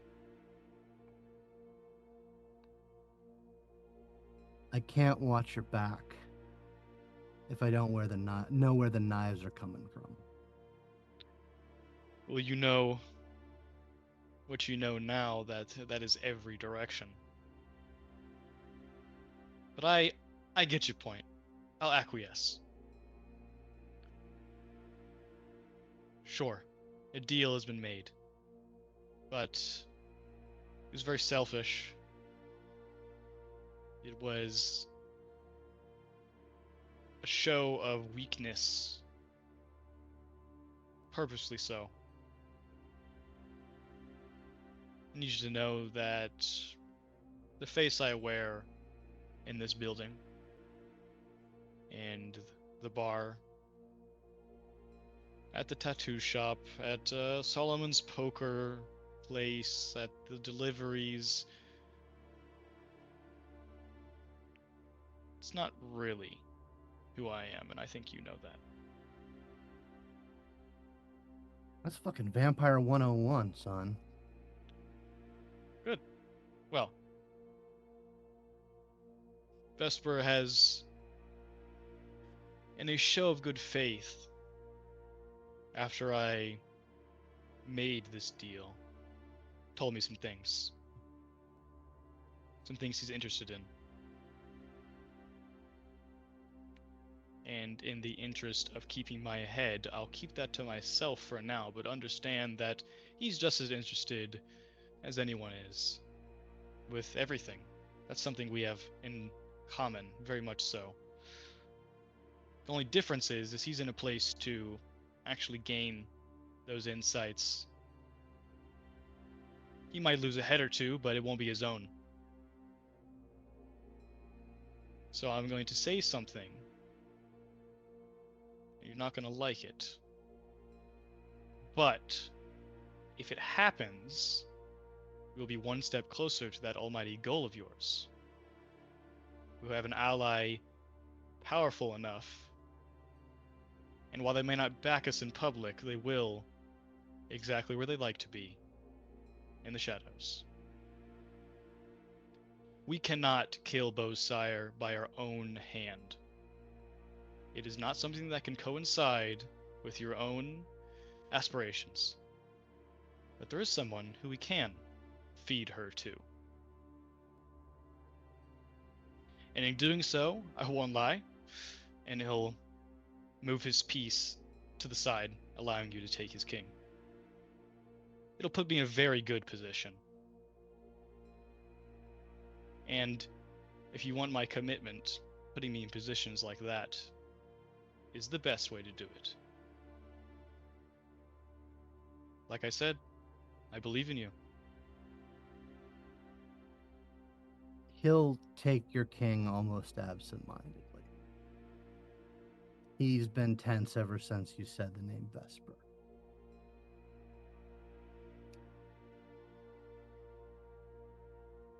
August.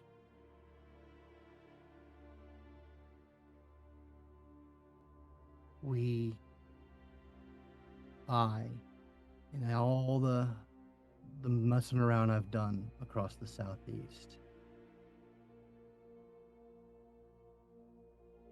it's been fledglings, neonates, occasionally an insilla. Messing around with elders. And that guy, that dragon,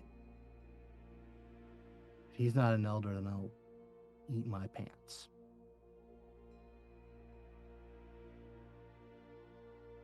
You can't assume that you'll ever get one over on them. They're too old. They're too powerful.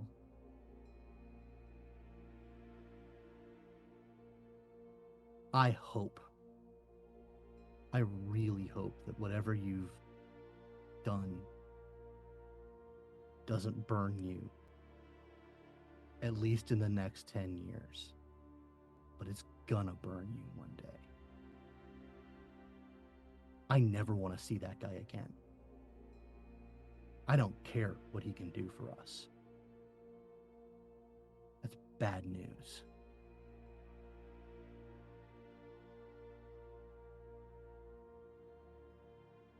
But you're a free kindred.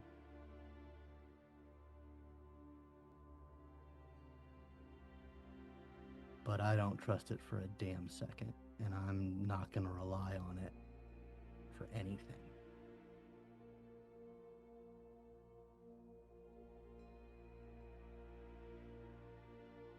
You underestimate me.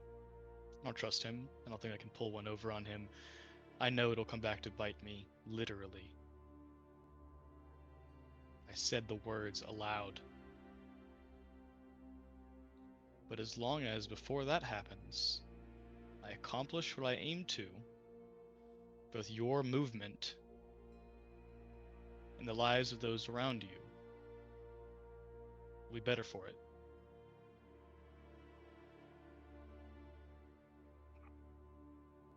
This is borrowed time, what you and me have. We didn't choose this. I didn't find out that the darkness that we all live in was actually real and was moving, and call towards it. I woke up one morning, and I went to work, and I did not return. So my real work has now begun. He'll knock his king piece over and lean back in his chair. Talia, Vesper, we make that happen? You won't have to ever see him again. You won't have to care about what he offers us. It's what he offers me. and then in return what I offer you. And that is my loyalty, and that is my full commitment, and that is what Duskborn I can call to my cause, or what they perceive as their own cause. Now I say all this with a healthy serving of doubt, because you never know what might happen. Just like I didn't know what happened that one night when I walked unknowingly directly into the chantry, or at least a small one.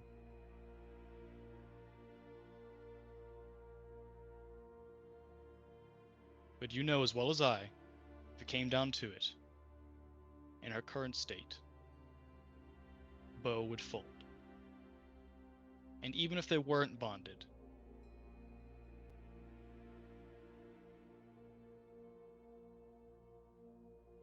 I've had the luxury of being absent of my sire for a few years now. But I know what that looks like on the other side of things. You know at least a small bit about the Tremere. And if you don't, I'll tell you, Blood Bonds is lesson 1.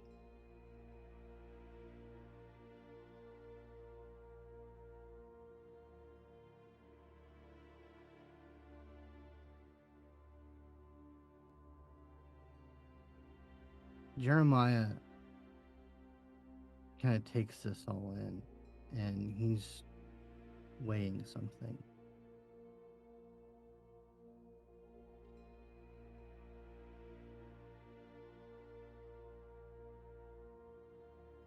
August.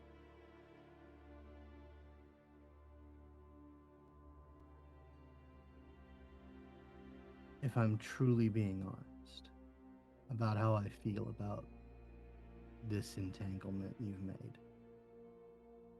I'm scared. I am frightened. I'm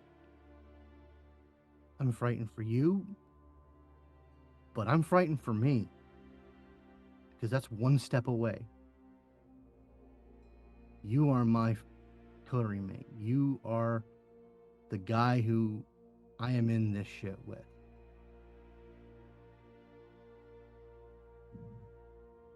And he will jump a piece, and then another and another, and it's like he's playing checkers now.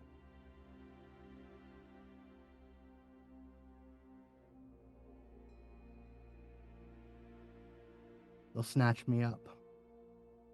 It will claim anything it can get its claws on. So I'm gonna put some thought into this, and I'm gonna try and come up with some contingencies about this. You do what you feel like you gotta do. But you put me on the back foot here. We were born on the back foot, Jeremiah, into this life.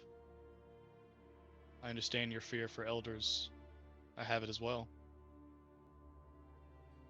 Though what I think the difference is, at least from my perspective, is that I use it as a tool instead of something to hold me back. Now, is that smart? No. You should be more afraid. He stands up. I don't think this is going to go anywhere right now. I think you're committed to what you think is possible here.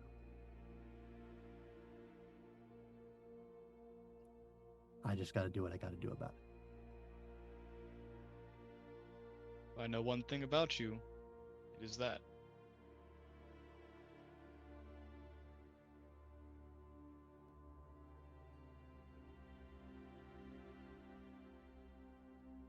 Just be fucking careful, man. Just don't go any further in. That? I could promise you, for now. I hope you can make good on that. Me too, honestly.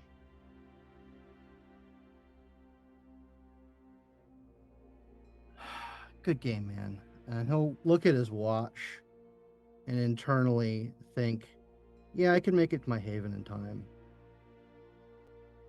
And they say, it's getting pretty late. Do you mind if I crash here for the night? He'll point over to a back room. There you are. Thanks.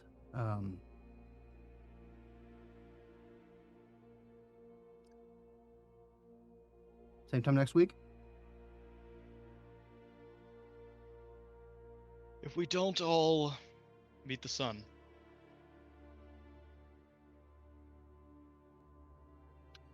So as you part ways from your weekly chess game, which is really more of an opportunity to check in more intimate settings, Jeremiah, you head into the back room that's offered to you. You see that there's space for you to sleep out the day and awaken for the night. But what's going through your mind now with these revelations?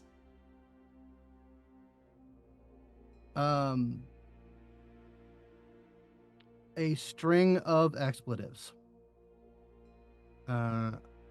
He does not lie about his fear. Elders are the boogeymen. Elders are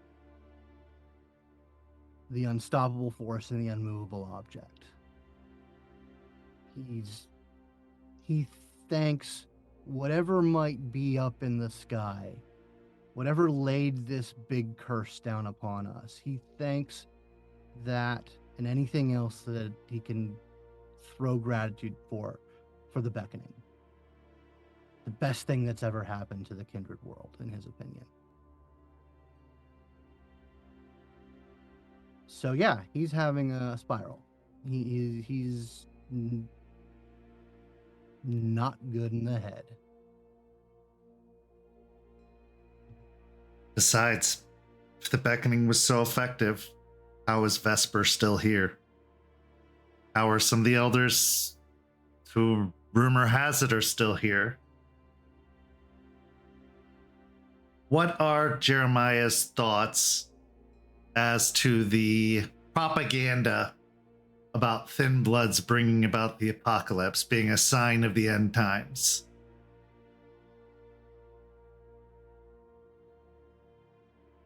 He doesn't think about Gehenna. It's not because he discounts it or, thinks it's outside the realm of the possibility, but it's too big. And he knows that if he starts including that into his calculus, then he's never going to get anywhere. So it might be the worst idea he's ever had, but he does everything he can to ignore that entire aspect of the world of the night. But to some, Gehenna is a boogeyman of its own. It's used to threaten young kindred to keep them in line. It's a tool of the Camarilla, who both acknowledges and denies it hypocritically, as they have often done with many things. Truth of it has never been fully uncovered. Still a terrifying thought. And it always lingers on the periphery of those that have been informed of it, warned about it, cautioned against it. August, as you're left back in the main room to clean up the pieces and get ready for yourself to either work or go to bed, whatever the case may be, since day doesn't affect you the way it does your coterie mates. What are you feeling after having shown so much of yourself to Jeremiah, but not everything?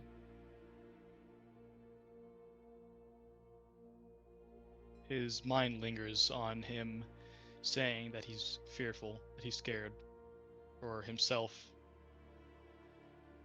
and if he's to believe that he was being honest, even himself, even August. So he thinks about that, and he thinks about the night he was changed, and it lingers in his mind, and it always does when these things come up, when things of emotion, of fear, and he can't feel it. And he stands there and he stares at the pieces, and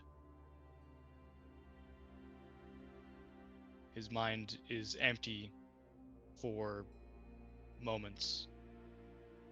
Before he begins to clean up, he'll begin working. He couldn't sleep. Even the pressures of his blood can't do that to him now. But he's in too deep now. The only way is forward. If he turns back, it was all for nothing. Ahead. Forward. Our paths lead us a variety of directions. But all paths lead to the grave eventually.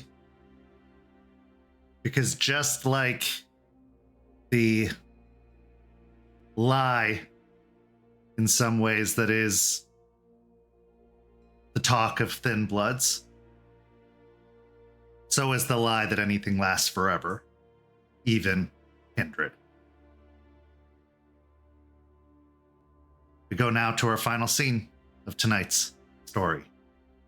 Our final scene begins with an all too familiar sound.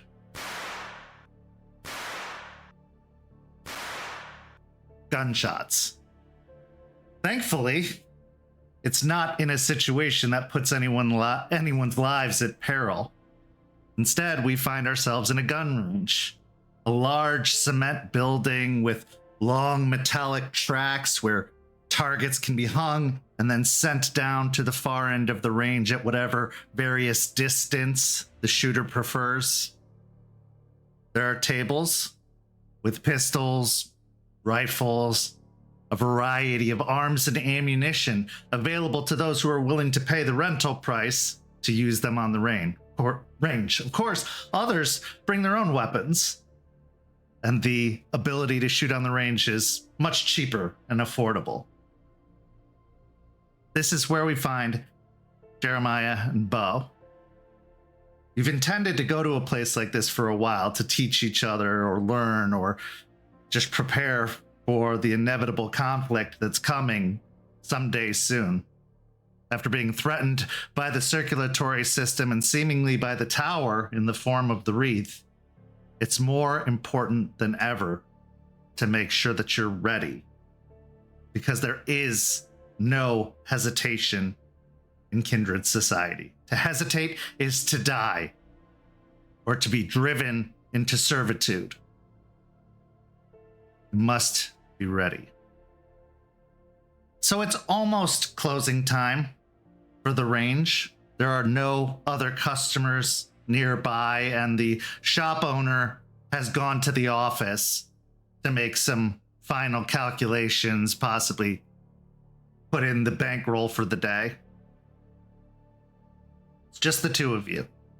And you've been told you have a little wiggle room on the closing time. He's not going to let anyone else new in, but he's going to give you a little bit of extra time, possibly due to some mental coercion. But right now, the room and the scene are yours.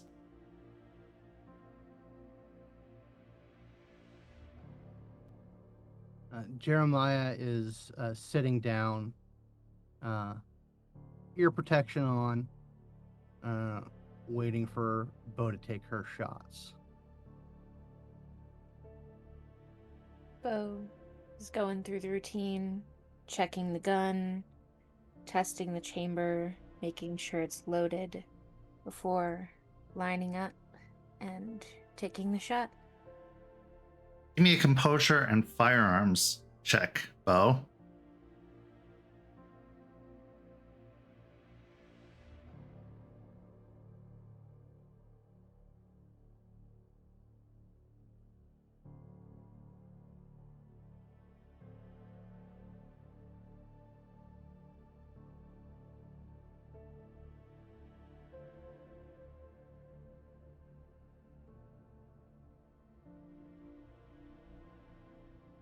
0 successes.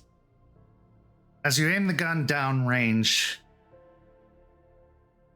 your thoughts can't help but wander to the silence of it all.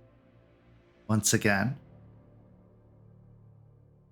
for the past 24 hours since you visited Vesper, it's been blissfully quiet. There's been no pull, no tug, no desire, no argument inside your own mind. You have felt in control.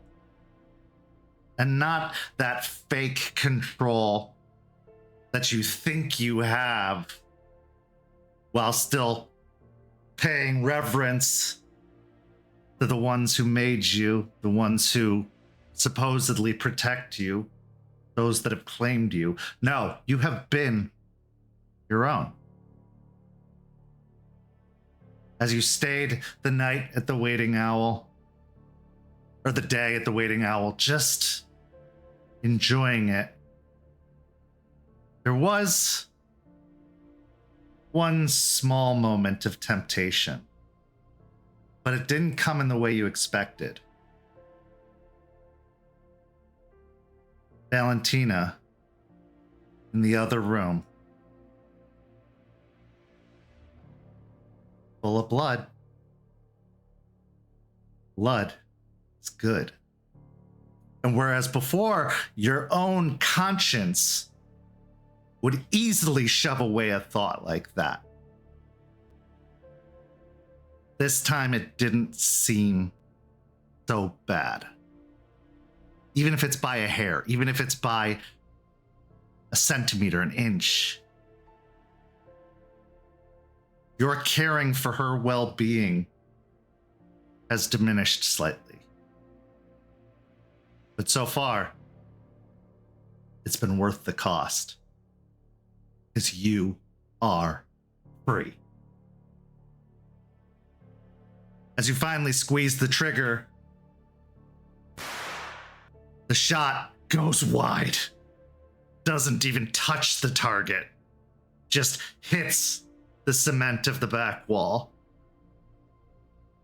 sending a little bit of rubble and dust popping out of the very, very thick cement wall, which is coated in pockmarks from other missed shots.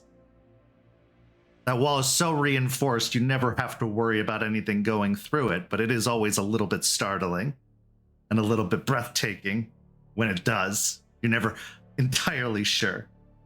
But this bullet just embeds itself in the cement to stay.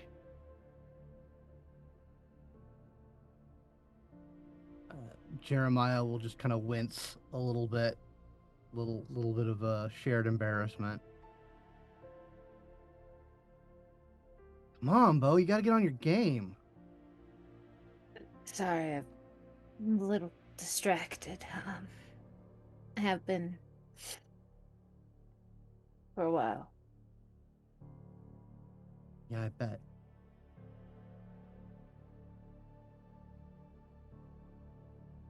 How you doing, Beau? Honestly, better than yesterday. It's good to hear.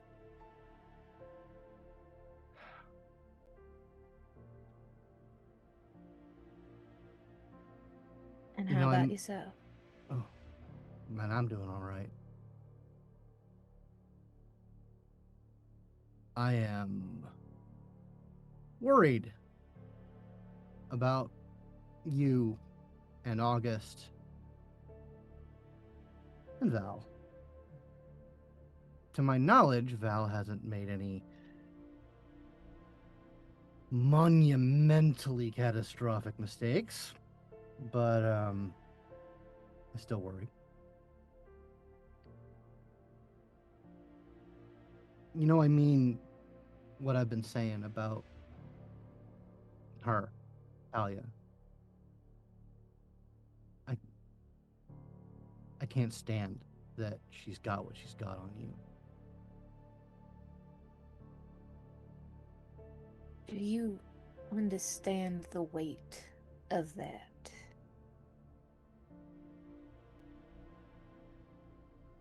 Not directly. Well,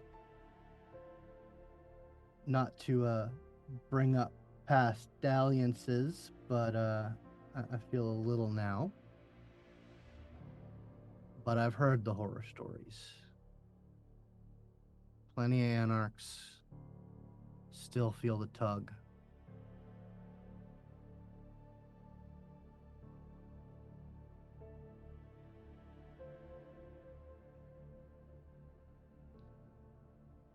Does gonna get it. Jeremiah current? Hmm? Oh, sorry. No, go ahead. Does Jeremiah currently have a gun in his hand or nearby? Yeah, he has his own gun. It's in his holster.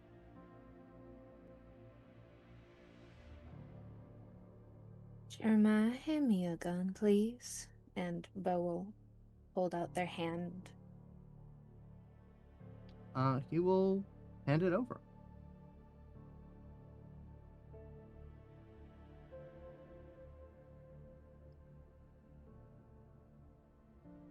I now have 2 guns to your none. You willingly handed your weapon to me, knowing that I know how to use this. If He'll- I were not your coterie mate, would you have done the same? No. And he kind of like looks over at the missed shot, smirks for just a second, and then brings his attention back to Beau. Well, you cheeky motherfucker. We are a clan of tricksters and jesters. We poke fun at our high clan betters.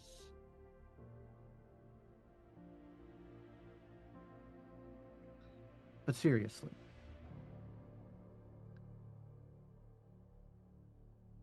the first time I met you, we weren't in a place like this, but there were sure a lot of gunshots. That there was. And I saw how it was between you two.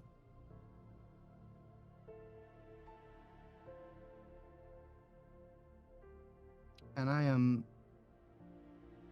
prouder and happier than you can know that you've gotten as far as you have.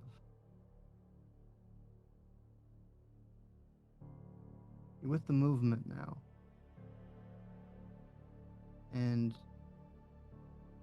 in my movement, we don't tolerate that shit.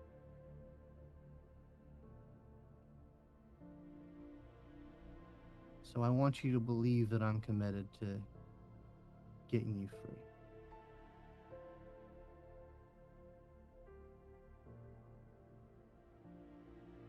Do you understand the hesitance that I had when you asked me to feed from?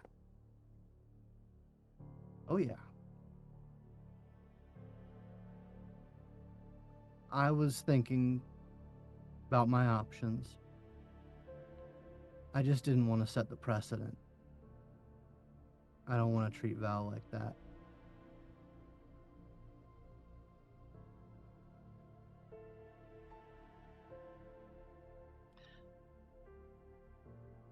And entanglements notwithstanding, I trust you.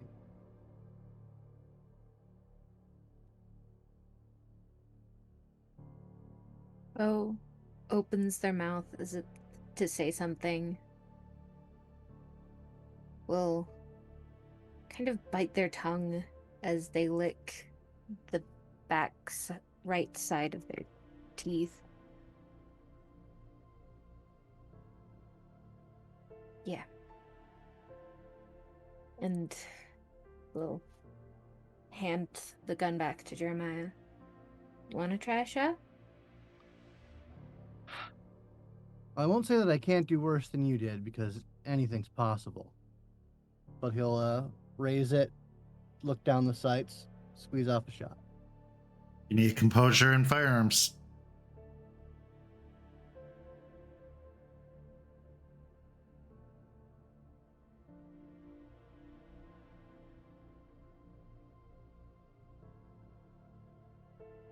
0.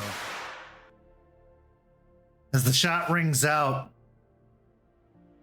Jeremiah, you're thinking about just how much more complicated this situation has gotten. It is so tangled up, and it just seems to be getting worse with every new revelation. Beau bonded to a Camarilla sire. August making deals with Zemitzi. Then there's the Valentina of it all and the constant looming shadow of Athame cast upon all of your dealings with her around. The movement has always been your first priority. Freedom. The threat of the machine taken away. Boy, getting in a coterie, trying to find like-minded individuals, it's a lot harder than it seems because, well, everybody has their thing.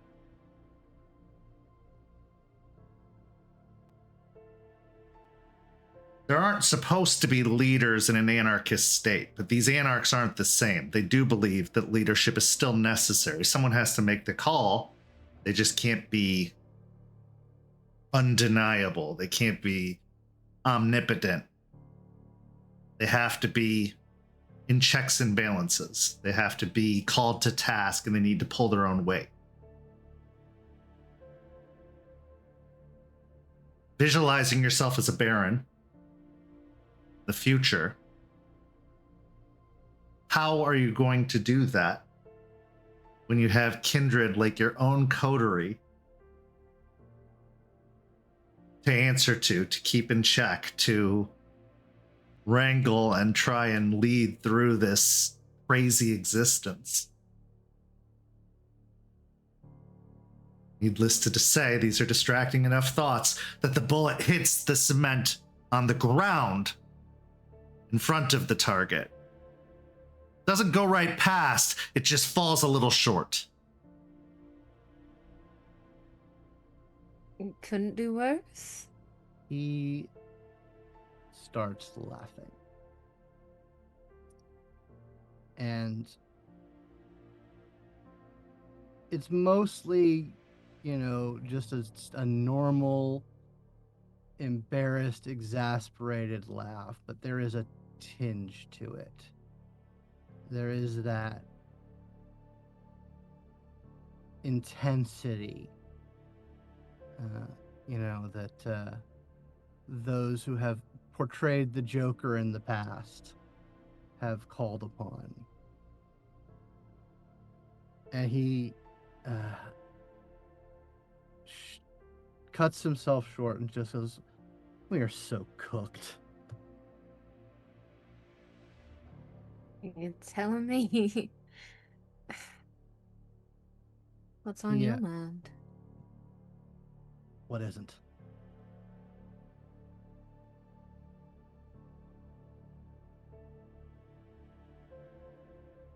I know we are paddling upstream. And at the end of the night, if all we have is the fight,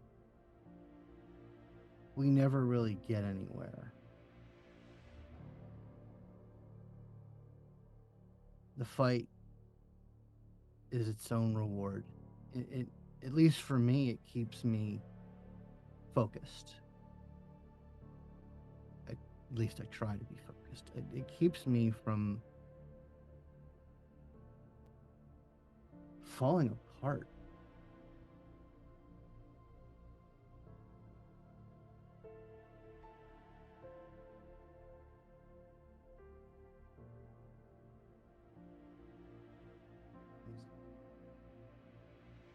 I'm gonna do what I can. I'm gonna call on some favors. I'm gonna get what I can. I mean, one way or the other, one less Cammy in the world is, a benefit to us all. Especially one that poses such a threat to us specifically. Yeah. Yeah.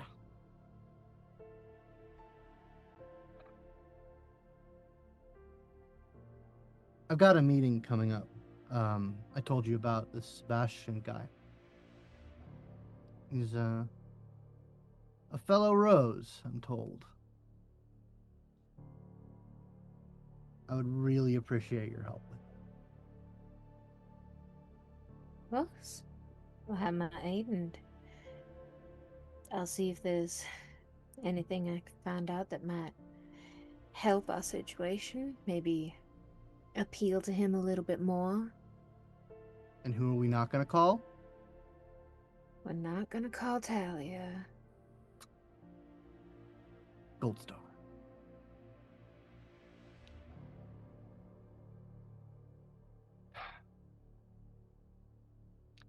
What's your take on August?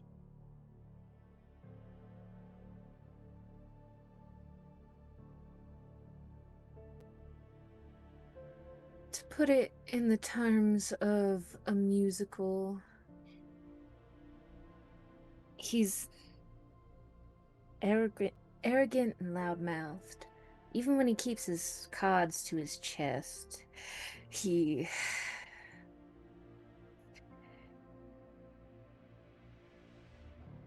gonna end up making some powerful enemies if he ain't careful. Probably already has. Well, they say you can tell a person's character by their enemies. But you're not wrong. He's gotten in bed with that fucking dragon.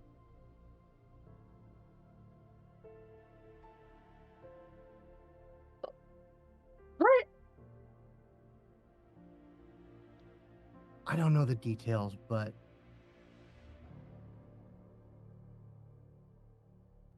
people of the same age, maybe a little older, there's wiggle room. That thing?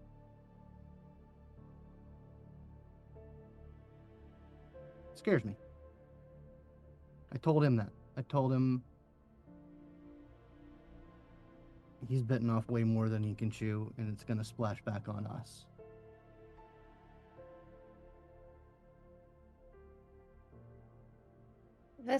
Vesper scares me, but for different reasons. It's a very striking individual. I mean, you're not wrong.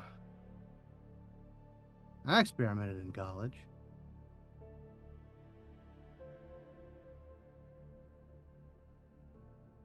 But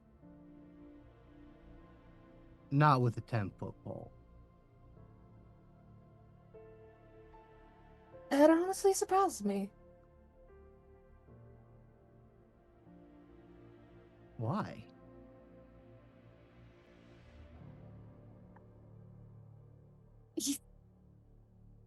I just never would have guessed. Wait, hold on. About what? The experimentation. Come on. You don't seem like the type of person.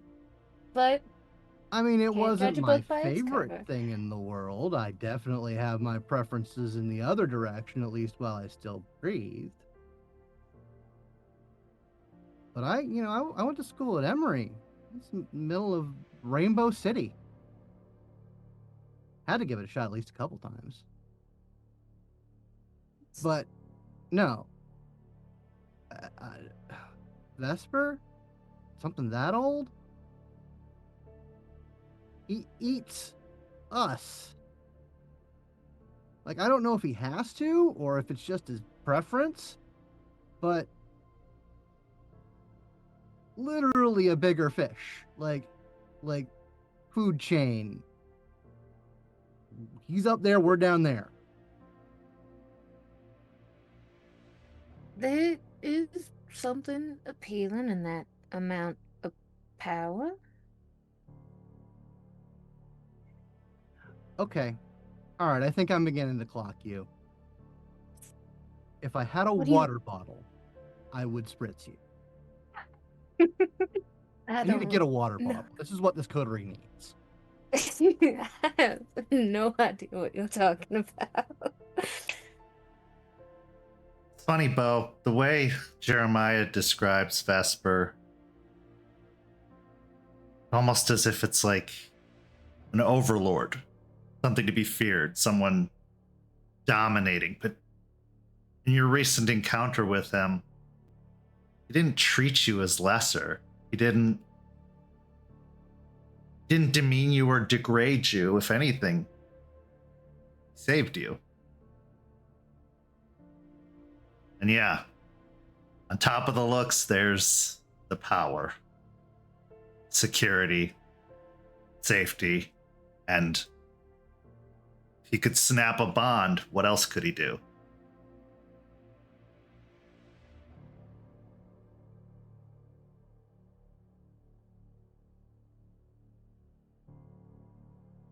I'm worried about him.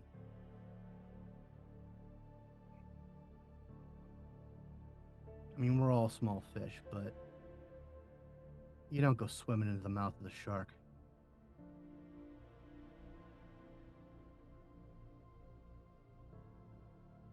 Some people, you can tell them the fire's hot, but they won't learn it for themselves till they get burned.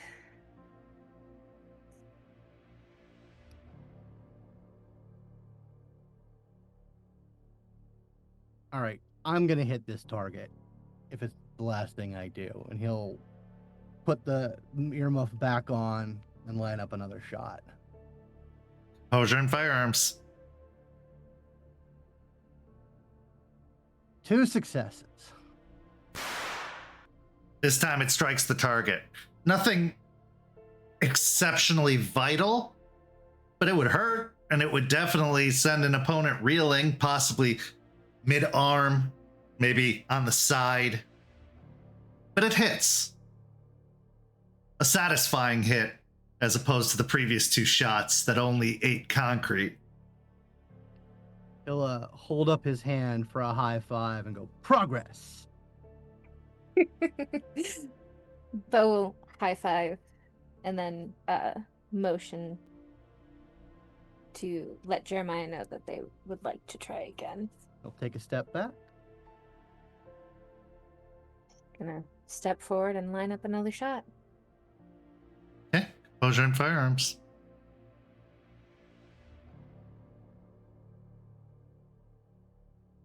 Gonna use a willpower.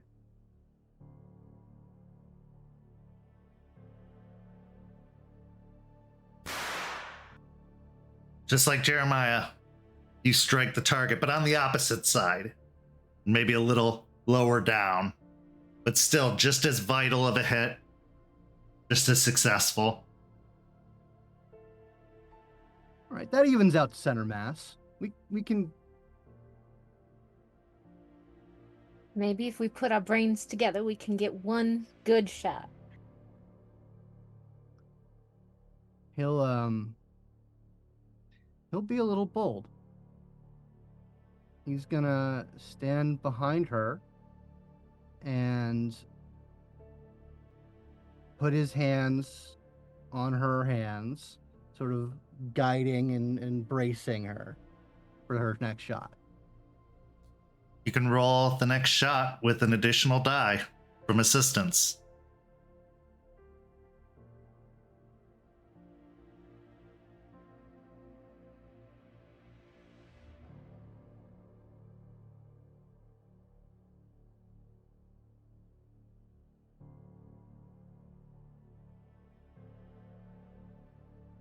Three successes. This shot hits more towards the center. It's not a bullseye by any means, but it's a solid chest shot. And it would take down a human for sure. Maybe not kill them, but very badly wound them and definitely incapacitate them in a way. Beau will smile and turn their face slightly towards Jeremiah, careful to leave a little bit of distance when turning their face. See? Look what happens when we work together. Man, that's communism for you, man. Working together.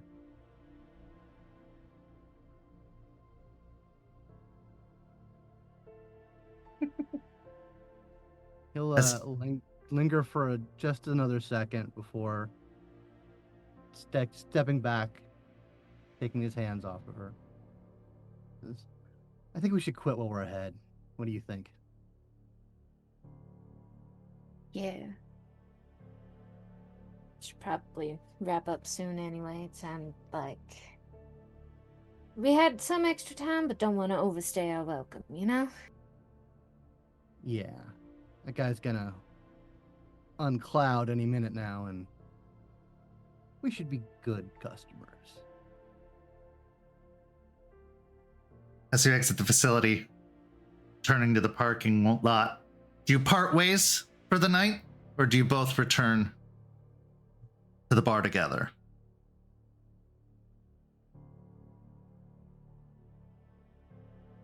Who's driving?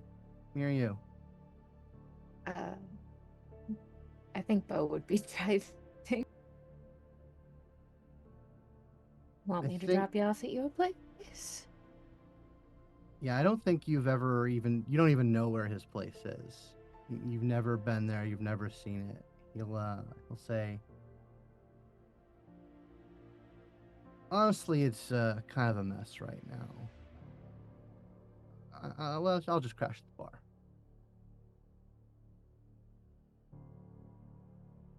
So as you both return to the bar for the evening, Jeremiah, you feel like you've made some progress. This is a positive of something that's happened this week. Other positive? Like it or not, you impressed Solomon. Got some headway there. Politically, that's a good move. Getting in his good graces. The little extra paid off. Even earned you a favor for having struck the deal with the wolves. Oh, you've also made progress this week, haven't you?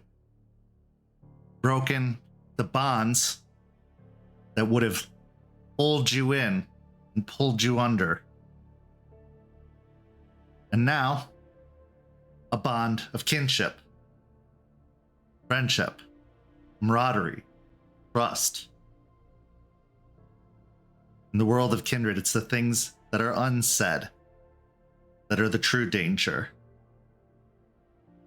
Needless to say, there are plenty of things left unsaid in this coterie.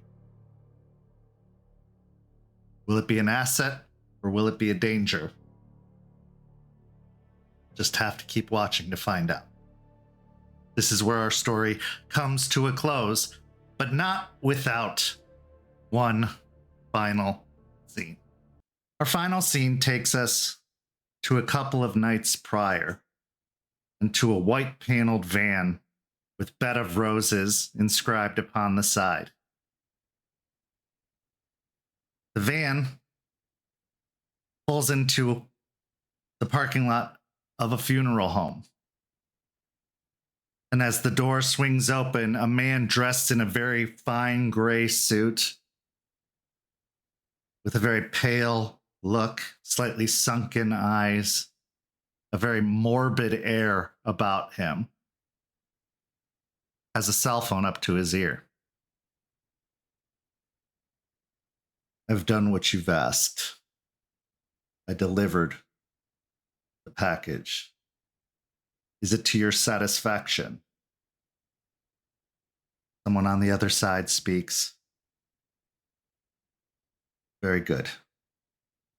Then you've received your payment, and I look forward to my product, Mr. Creed. And he hangs up the phone and goes walking into the funeral parlor. The air of death following behind him. The van would get picked up by a tow truck, having been reported stolen. The driver, never to be found again, believed to have abandoned the vehicle. And somewhere, Solomon Creed smiles, having edged his coterie in the direction he wants them to go, just like a chess piece.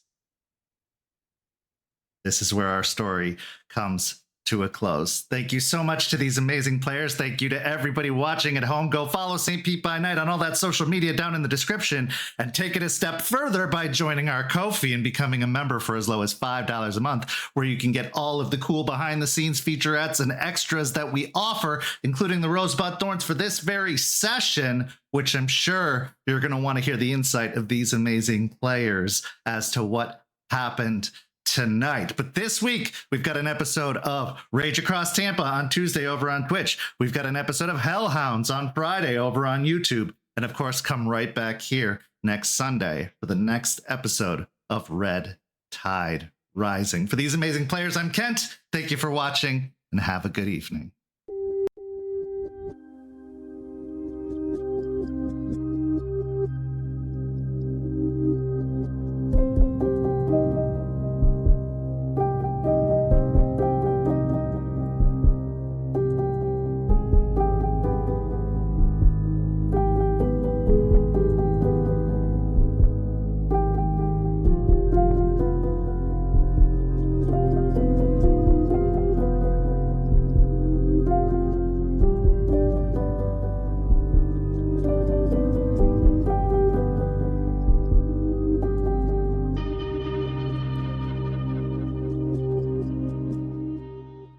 This has been a St. Petersburg by Night production, produced in agreement with the World of Darkness and Dark Pack.